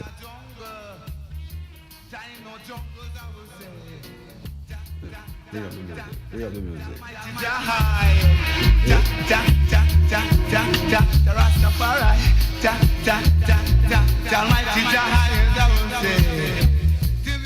Yeah, so the reasoning, revolves around heroes and the whole Christian concept now of life and death. Because I remember now, the plantation is run by one book. The book that they give us on Sundays to recite and memorize and regurgitate. And one of the greatest fears in that book that we are taught about is the fear of hell. Yes, where there is eternal fire, lake of fire, and you burn without being burnt. Yeah, eternal fire. No, how do we reconcile hell with our heroes? So, Paul Bogle and Nanny, let us leave Nanny first, because Nanny slaughtered enough of the British in return for what they did. So, Nanny in the first place, because she's not a Christian, there is no way she can go into heaven or hell because she's not into that world. She's not into the Christian world. Her meditation and her history and her culture doesn't make her have any conception of heaven and hell at death. So Nanny passed on, and she has not gone to the Christian heaven nor the Christian hell. So she gone, and we can't find out where she's there. But once you lock up into Christianity and the Christian world, you have a destination now.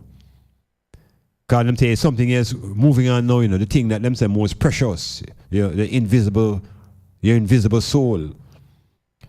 After them brutalize your body and whip you and chain you up and brand you and everything, and torture you for 60, 70 years. Them say, don't worry about that.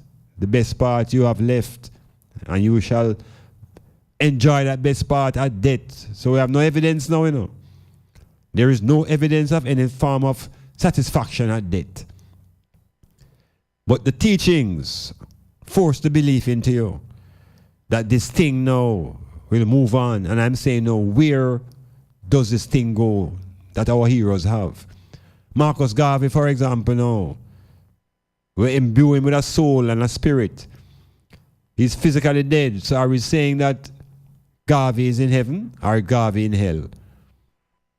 And who would define that? Who decides what goes where, if anything going anywhere?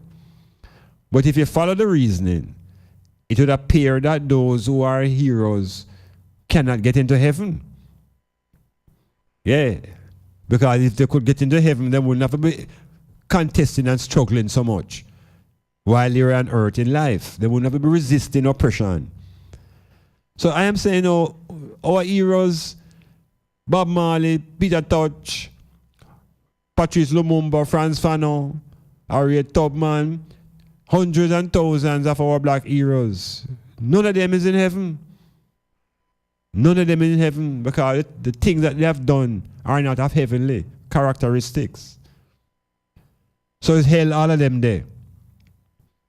So heroes, just know say, it's hell you go. But guess what happened now? Hell is not what they tell us. And what they tell us, how it really go is so, we don't have no problem with it.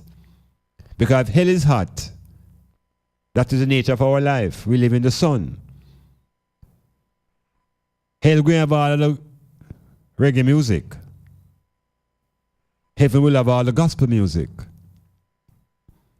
The ganja going to smoke in hell because there are no smoking sign in heaven.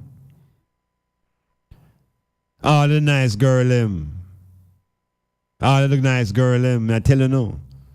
You know, I talk about the one who call themselves Primps and Stush. All of the nice, culturally grounded Rasta woman them. Is hell them a go. One session in a hell. And it's not down anywhere. It's right here. It's right here. So me I said from now, me can't see how any of our heroes can get into the Christian heaven. Them behavior was not up to scratch. Because they was always fighting and fighting and fighting. So the heaven and the hell construction, it does not apply to Nani. Nani was not a Christian. Nani was a Muslim. Which means heaven and hell really is an imaginary construct that is in the minds of the Christian population but does not exist in reality. Metamorphosis. That's TafarI. And I saw an Iman Blak ascended from the east, having the seal of the living King, Emperor Haile Selassie I, the Most High. And he cried out with a loud voice, saying, oh, oh, it's a raggy road, the road is so rough, a raggy road, the road is so tough, a raggy road is so rough, raggy road, yeah, we're loving. Treading this road for the longest while, I make a career, none for them want to soul, hey, hey. Treading this road for the longest while, and never you try papa fall another man coil. Treading this road for the longest while, a long time David House and them no stop till the soil. Treading this road for the longest while, and give away more than 1/10 of the spoil. Treading this road for the longest while, and still my love never run out child. This one you have to read. Go tell them I'm not bargain, tell them I'm not deal. Enough for them no one put them shoulder to the wheel. So them go rape, them go rob and them go kill and steal. All a try eat all another man heal. We not deaf, we not dumb, we not blind figure feel.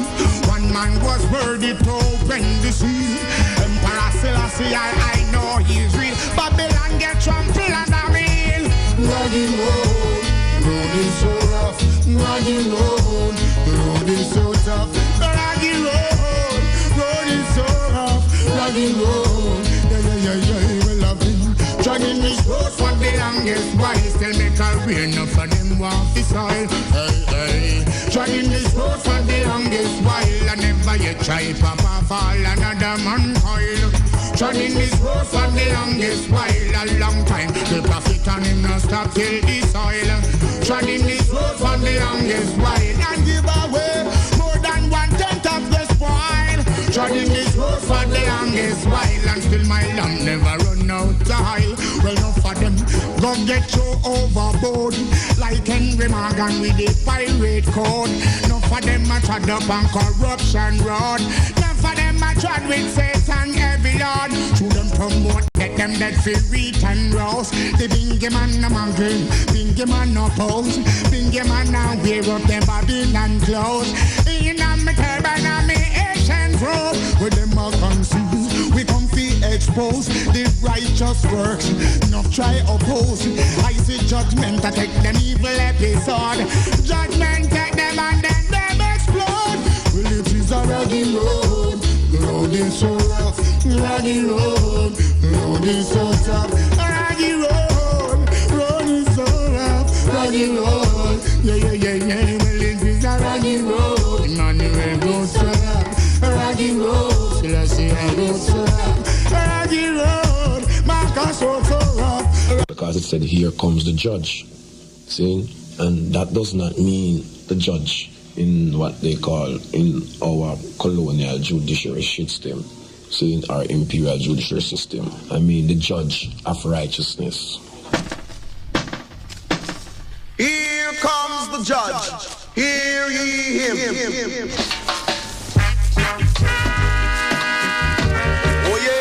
Oh yeah, God save the African king. Anyone have anything to say before this just judge? Come say it now and say it like you're glad, and not like you're mad. For this judge have no mercy in this time. Court's in session, silence in the court. The court's in session, silence in the court. The court's in session, silence in the court. The court's in session. Christopher Cumberlas? Yes, sir. Francis Drake? Yes, my lord. Bartholomew de las Casas? Your Honor. Vasco da Gama? Present. Majesty.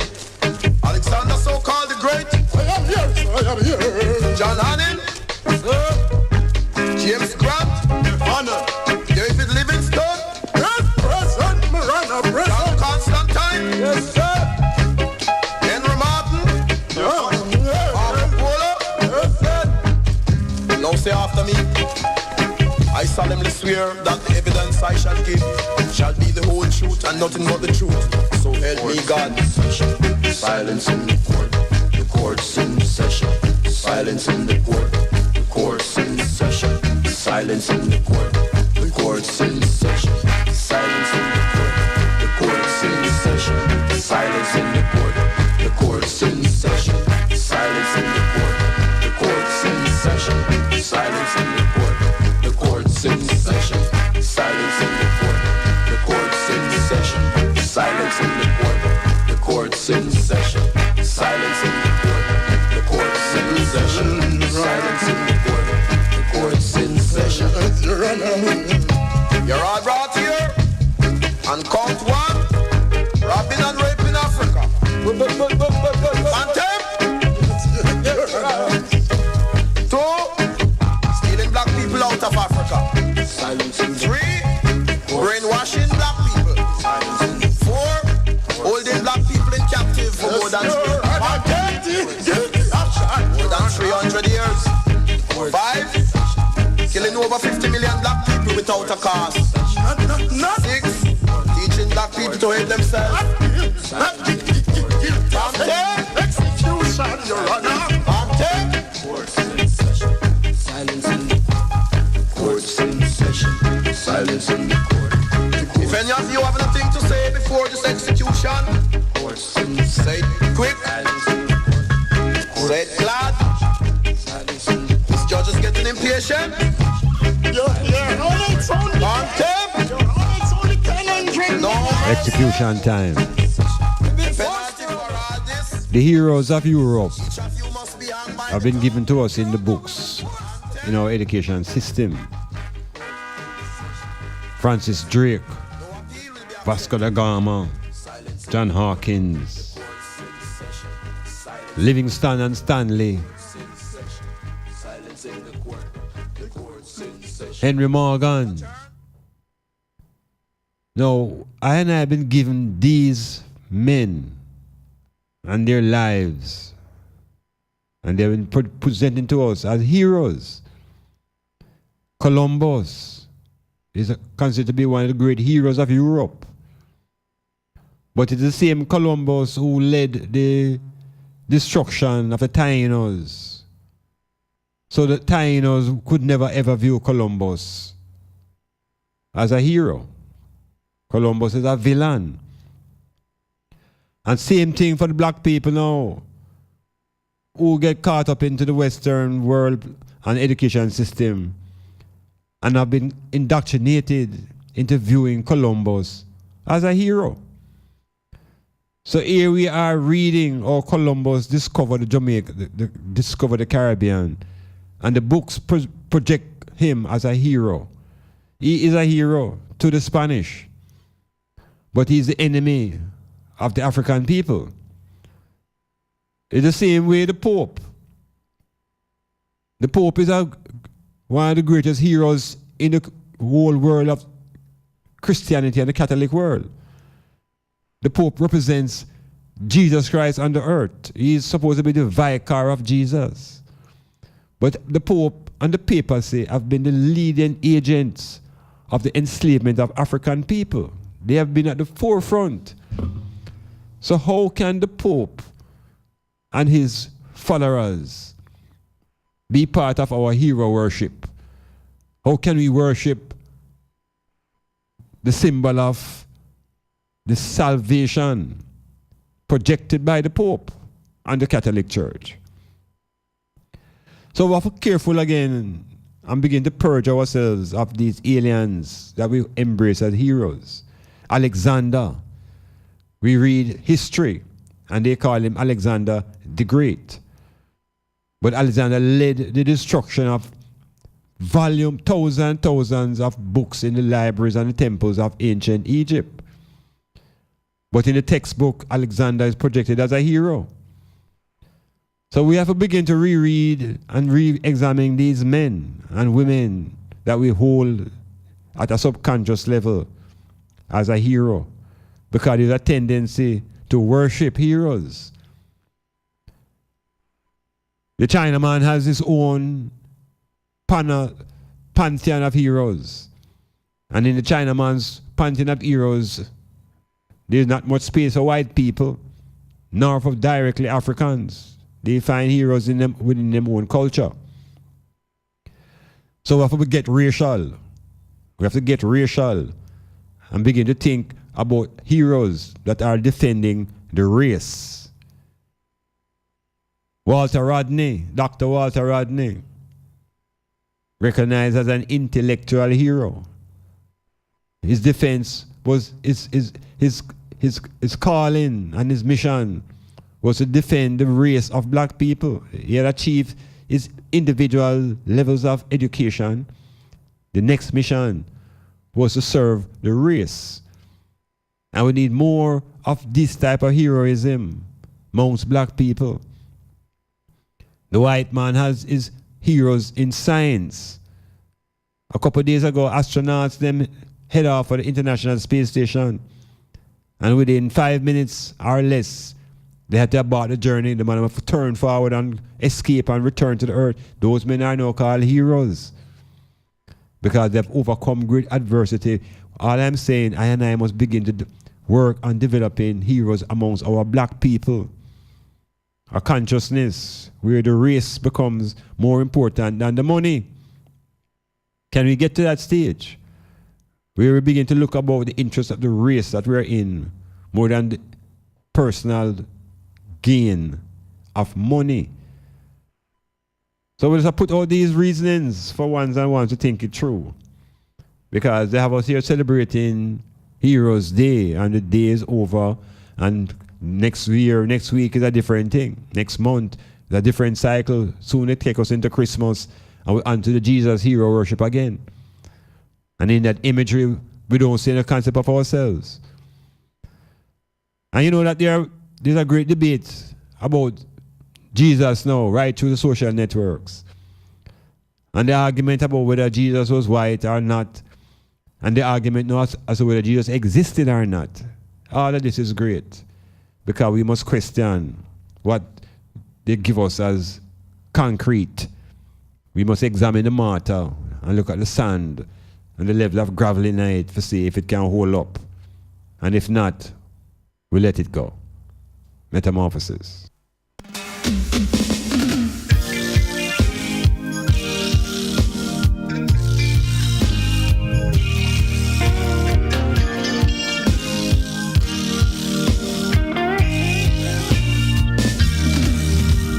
Babylon, yeah, you queen of my falling, doubling down and Rahab, Ethiopia calling. I hear a calling, mystery Babylon, you queen of my falling, down to the ground and Rahab, Ethiopia.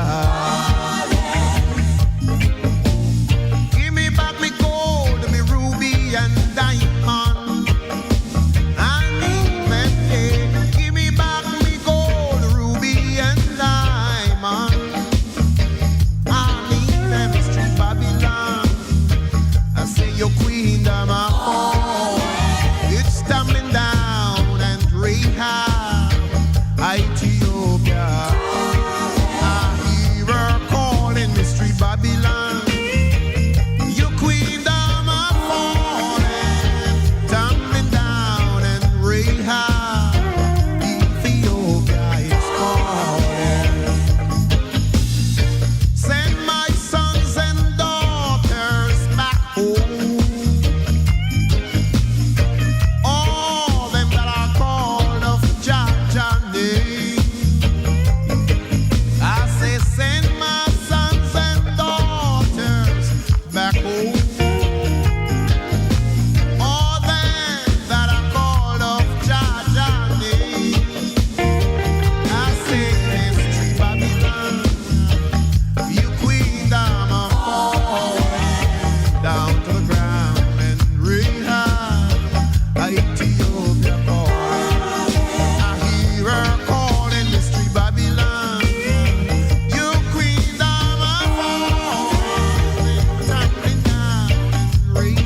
we also have to make room to celebrate our intellectual heroes, the ones who are able to push beyond the box, the rectangle.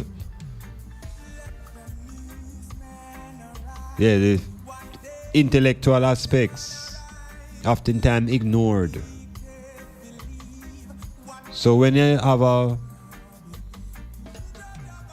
intellectual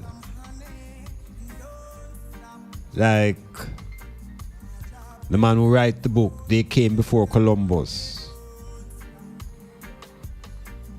coming out of Guyana. It is this book that allows even I and I in the region of the Caribbean to realize that the history projected by the British is just only for the eyes of the British. And it's through Ivan van Sertima, Dr. Ivan van Sertima, that we get insights into this region 20,000 years before the Christian era. So this man must be projected as one of our intellectual heroes to remove so much morass out of the way and allow us to look 20,000 years before the Christian era inside this region called the Caribbean, and see Africans and see black cultures, see Egyptians, see the Mayans, all these various civilizations occupying this region. So we must always respect our intellectual giants. Dr. Francis Cresswell Singh, who brought to us the real insight about genetics and allowed us to understand racism, white racism, and the inefficiencies of the Caucasian and its fear of genetic annihilation. So we don't hear about these heroes now being projected in our society and in our schools. We're still getting the European heroes, still getting Socrates and Plato and Aristotle and Einstein and Darwin, getting a host of European intellectuals, and these become the gods and the heroes. We have to look into the African construction of the mind. Dr. Amos Wilson, Professor Henry Clark. We have a whole pantheon of heroes, intellectual heroes that should be deified and called gods. In the same way the Greeks could call Socrates an intellectual god. It's the same way we have to call the people who Socrates went to for their own learning. Socrates had to come amongst I and I. He had to come amongst the gods of Africa, of the black continent. So when you talk about heroes now, we have to also respect the intellect and identify our intellectual heroes who oftentimes might become fearful of challenging the status quo and try to protect their own situation and families. But you know, we have to be able to rock the boat. And as Bob said, sometimes it's total destruction that is the only solution. So, heroes within the political struggle have a different concept of life and death. Heroes in a political struggle don't fear death as an end. They recognize that it's a journey and it's about continuity. And it's about maintaining the mission and focusing on the race and posterity. So we need some black political heroes again to rise up and to stake their position. Yeah, leadership is what we're talking about. Leadership. Metamorphosis.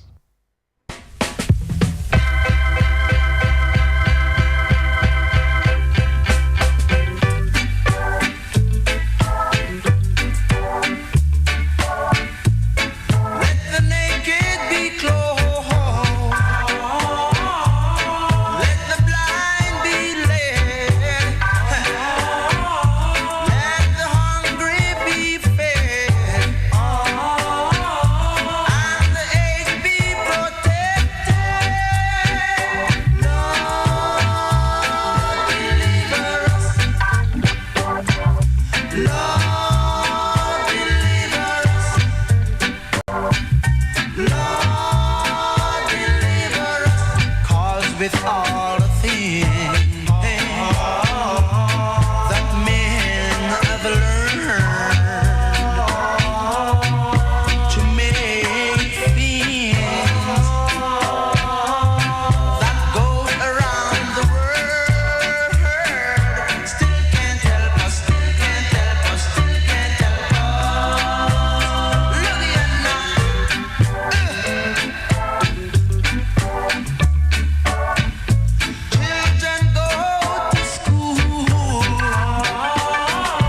Hail to the sons and daughters of Jah, Rastafari.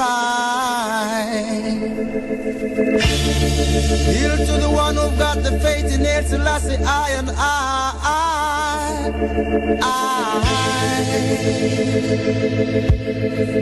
Listen to me, I said I really got the feeling. I got the Rasta feeling. I really got the spirit.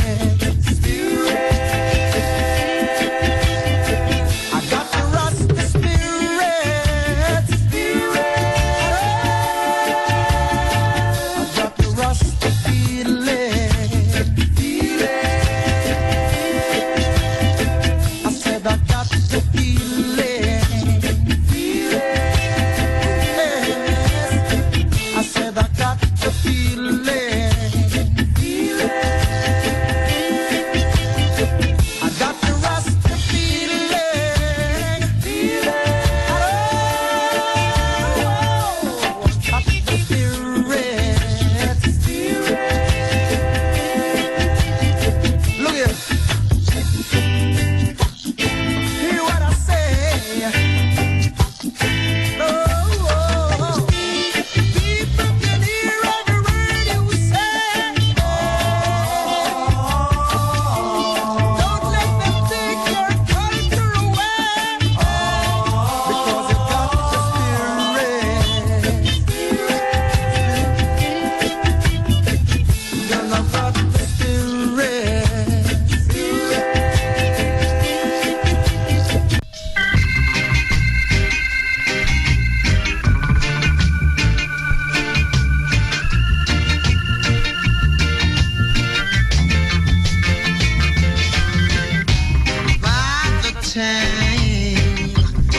By the time you leave,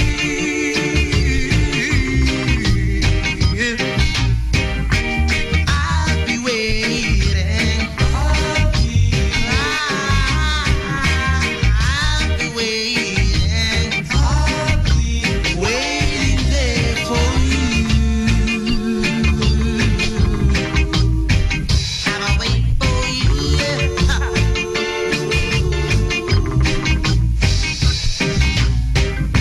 And by the time you leave,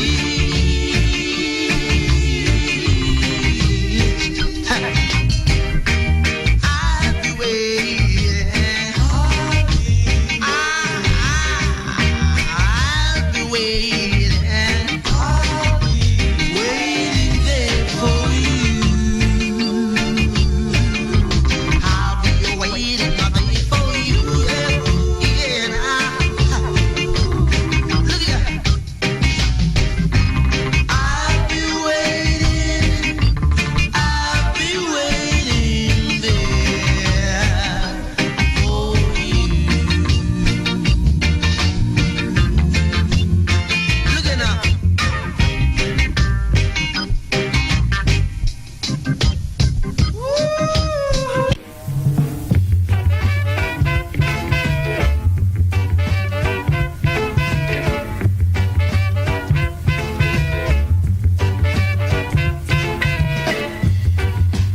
You will realize that there is nothing wrong when you search yourself and find you're not so strong. No one's to be blamed, 'cause your mother said it, father said it, everybody couldn't be the same. You've got to live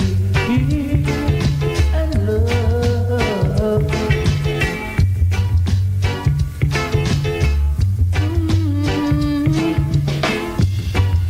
You must realize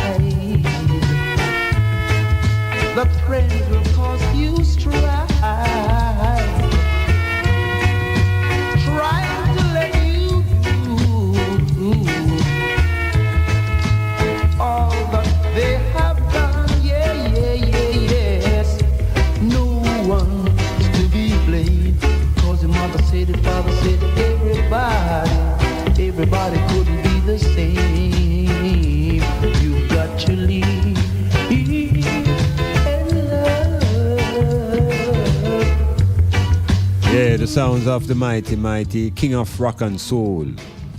You know, claim that there's only one King of Reggae music. I disagree with that totally. We have a pantheon of kings of this music.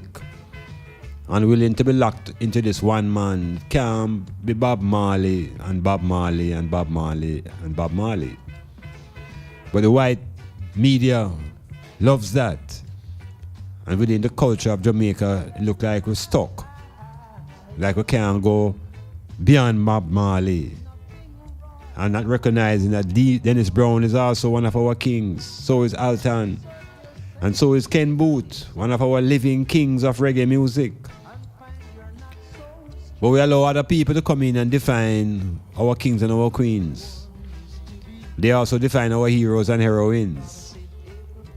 So, we have to begin to take control and begin to define our own people, our own gods, our own deities. Yeah, we have the power to create our own deities.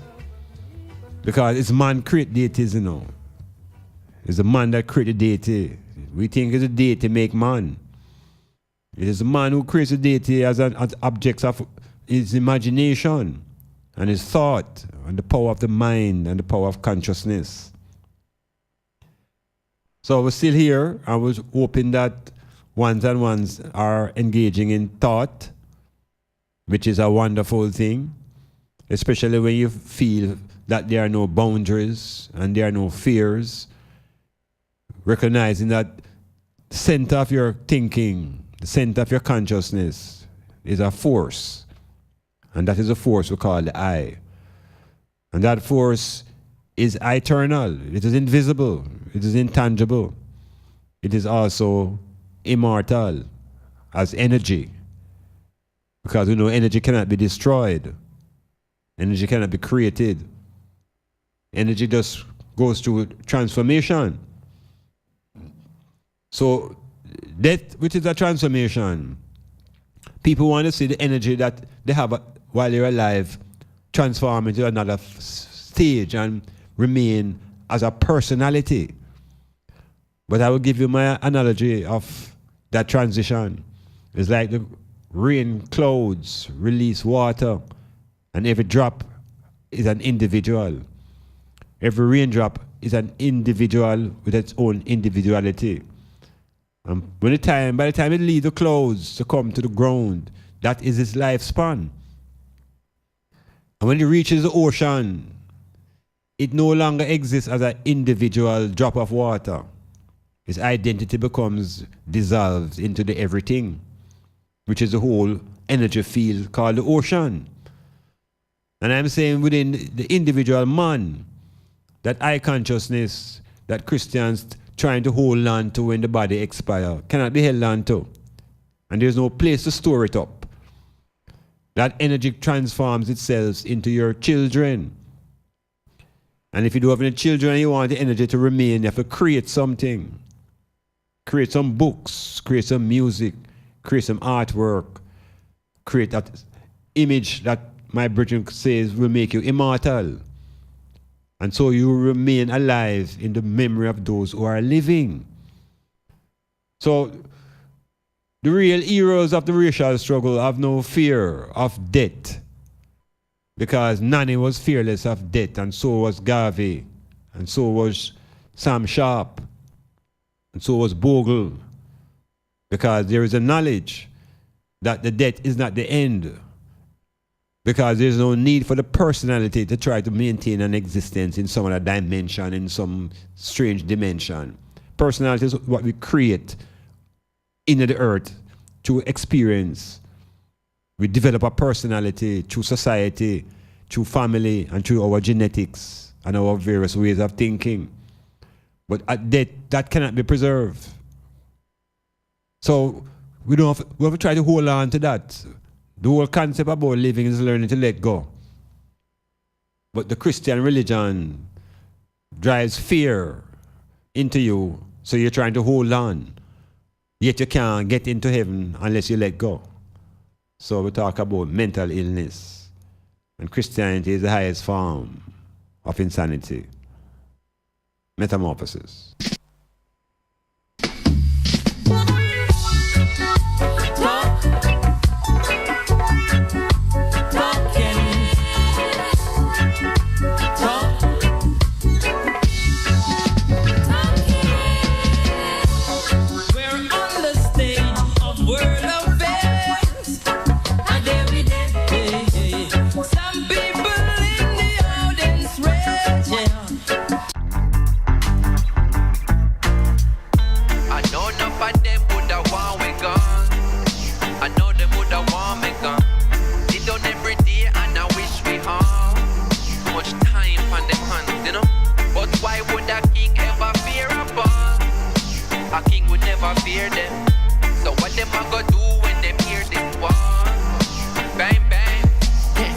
take tellings. Want me no fi say this.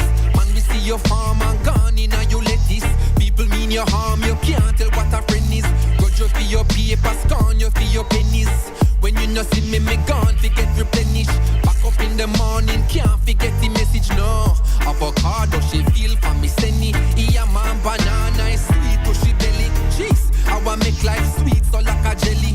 Climb feet, it hard, can't easy, so forget it. Sang the pan the radio, video pan the telly. Loving on me heart, me a spread the catchy medi.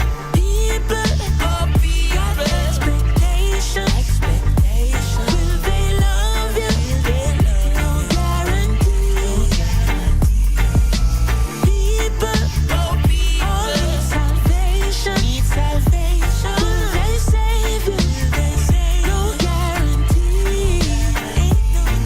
Some no like how you live, want to carry you go court. Some will burn every bridge and still I look for support. Jealousy is a cloud, check the weather report. That's why me tighten the ship and then me arm up the fort. Now the biggest of foes, once the closest of friends. But you know how it goes, how the fake will pretend.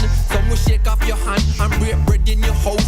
Soon as you turn your back, them will run up on your spouse. Some will say you no rat, and you jump in a Benz. Like me never see Selassie in a couple of them. Some will watch what you earn and account what you spend. Always want if you borrow, never have if you lend. But you see People, oh people, expectation.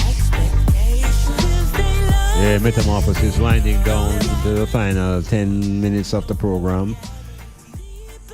I man will tell you that within my own life, my first hero in a real world outside of literature was a musician.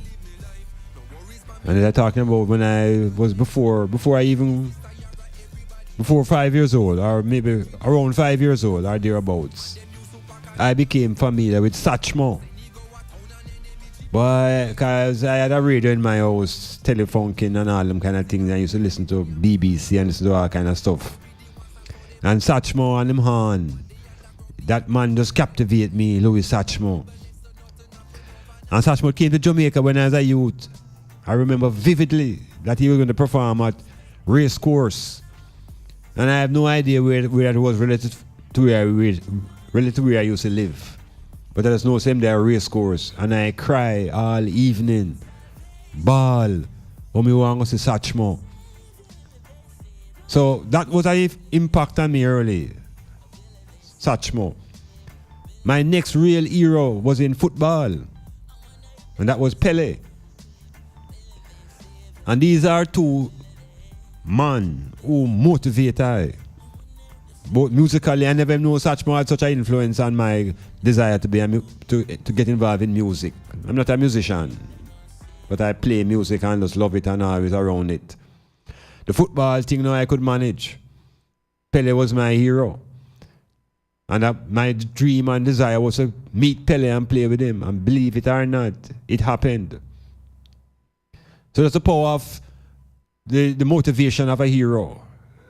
That I could leave barefooted football in the streets of Mars Drive, Harborview, and reach to the stadium in New Jersey and to grace the same play field with the king, greatest player of all time. Highly motivated, inspiring. And that's what heroes are supposed to do, inspire you. But I will tell you something about heroes and images now. I had to be involved with a German coach at the college level. His name was Ficken, Dieter Ficken, and I can't forget this man. And we're talking about football, this is in the 70s. And of course, we're talking about the great Pele, and him say yes, he recognized Pele as the greatest player, but guess what? Him say he would never put a picture of Pele in his house. And all the way as youth, look on one another, like other Jamaican friends, I'm a Trinidadian friend, them, and I say, we have to ask him, Dieter, what do you mean by that? Someone said, Dieter, what do you mean? Why you wouldn't have a poster of Pele in your house? Everybody wants a Pele poster. Him say, yes, Pele is the greatest, but him don't want his son. Him don't want his son to worship Pele as the greatest player. Yeah, him didn't want his son to have a black man as a hero. So this is how serious him take it. Just that we as a black people don't take it that serious. So we can have a white image of a Jesus in our house.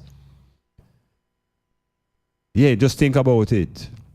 The importance of the image and the hero and the worship. So this German Dieter doesn't want his son to have in the subconscious desire to worship black people as heroes. What do you think happened to us when we put up these images in our house and walk with these things around our necks? We walk with crosses. We walk with an inferiority mentality because we are worshiping aliens and others. Time for the change.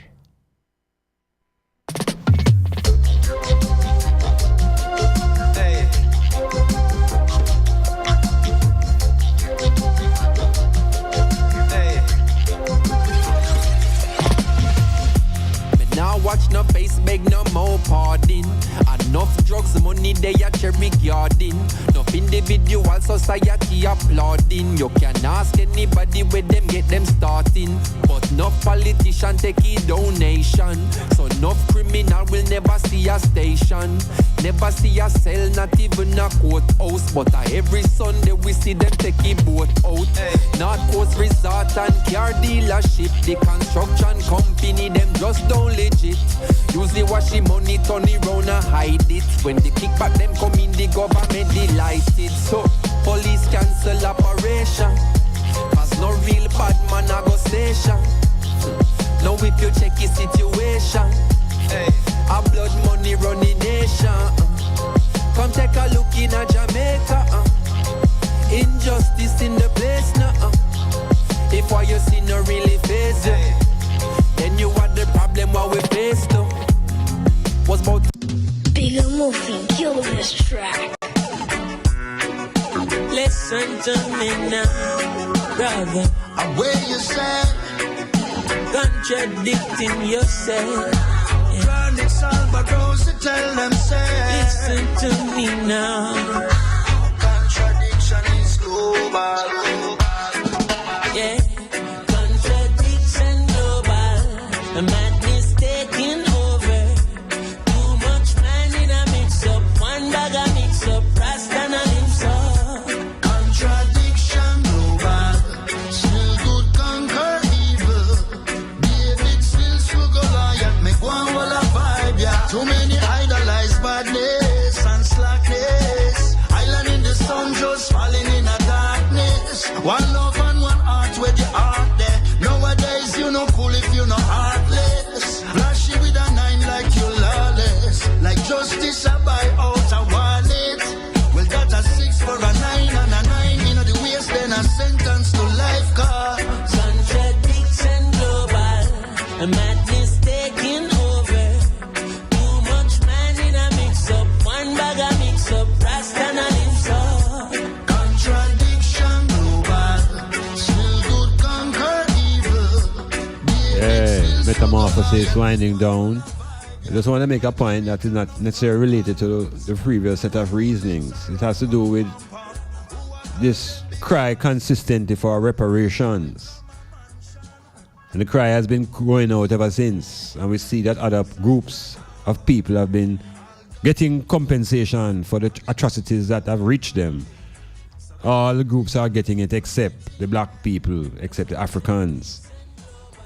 But I think that perhaps the focus of our demand should shift from these governments, the British and these other governments, and should be directed right to the Vatican.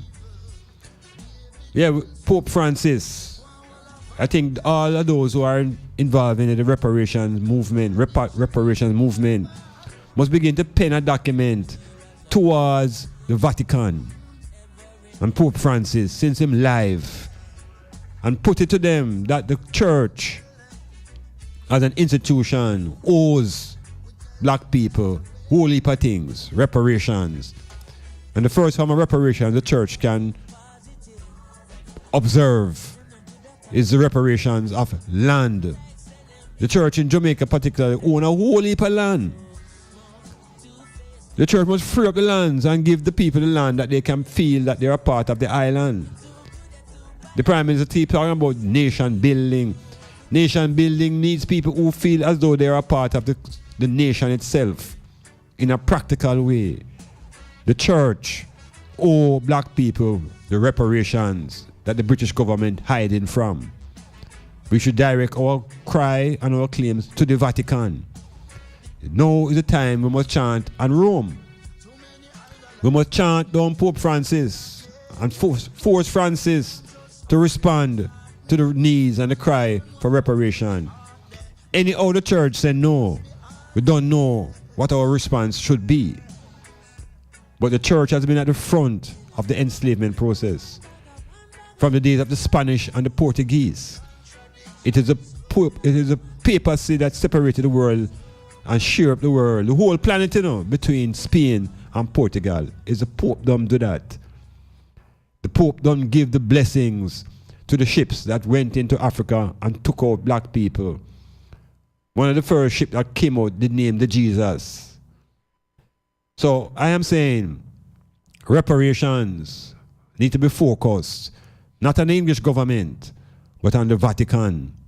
It's the richest city on the earth. They are the ones who are the pirates and the pilots of the African enslavement. So I could put it to them. I could put it to them and see where we go from there. But you know that at the individual level, don't think we must be spending too much energy pursuing this. We should spend our time reconstructing our own ways of thinking and doing and growing our hemp factories, and don't spend time chasing behind these people. But we must maintain a vigilance for reparations. But it's not an end result. We're not seeking a salvation through reparations. But reparations is due. And the Vatican owes us enough things. Land is what we want. Land. Well read. This is what the ancients have said. Things and times get injured, yeah. I'm never gonna be. Church, free up the lands. Free up the lands. Make the inner cities come back into the rural. We could depopulate urban Jamaica. Yes, the lands, the church, reparations. No. Do not get it twisted, never gonna be a slave to them system. No bone or stupid, in no wrist bling, never gonna be a slave.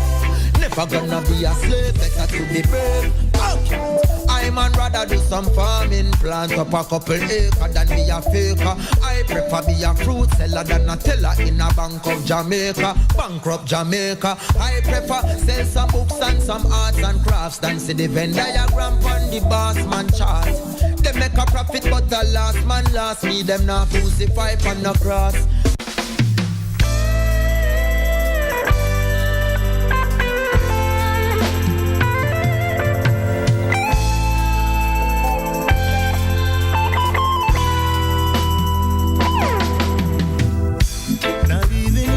Babylon ain't easy.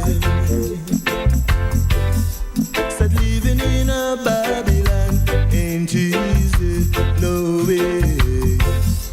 Temptation on my right and evil on my left. I'll stand up and fight. Oh yeah now, Sadama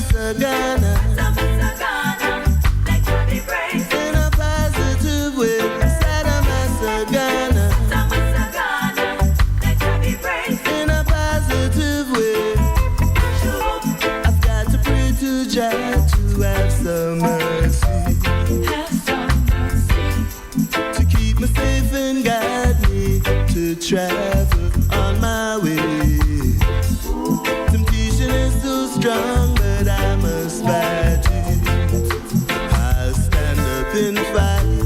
Fight for my oh, yeah, now. Sadamasagana.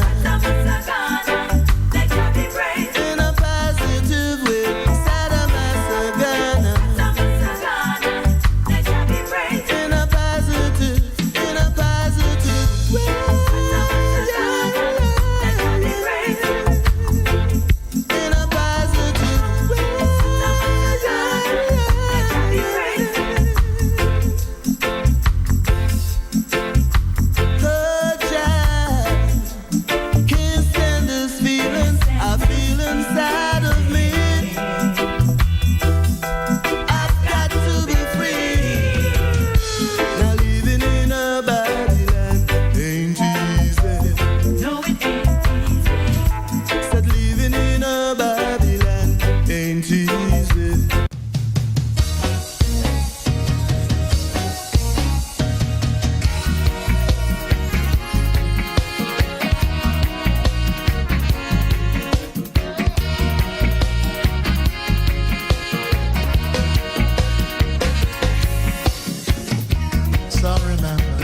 unlost. So remember, all highs is unlost.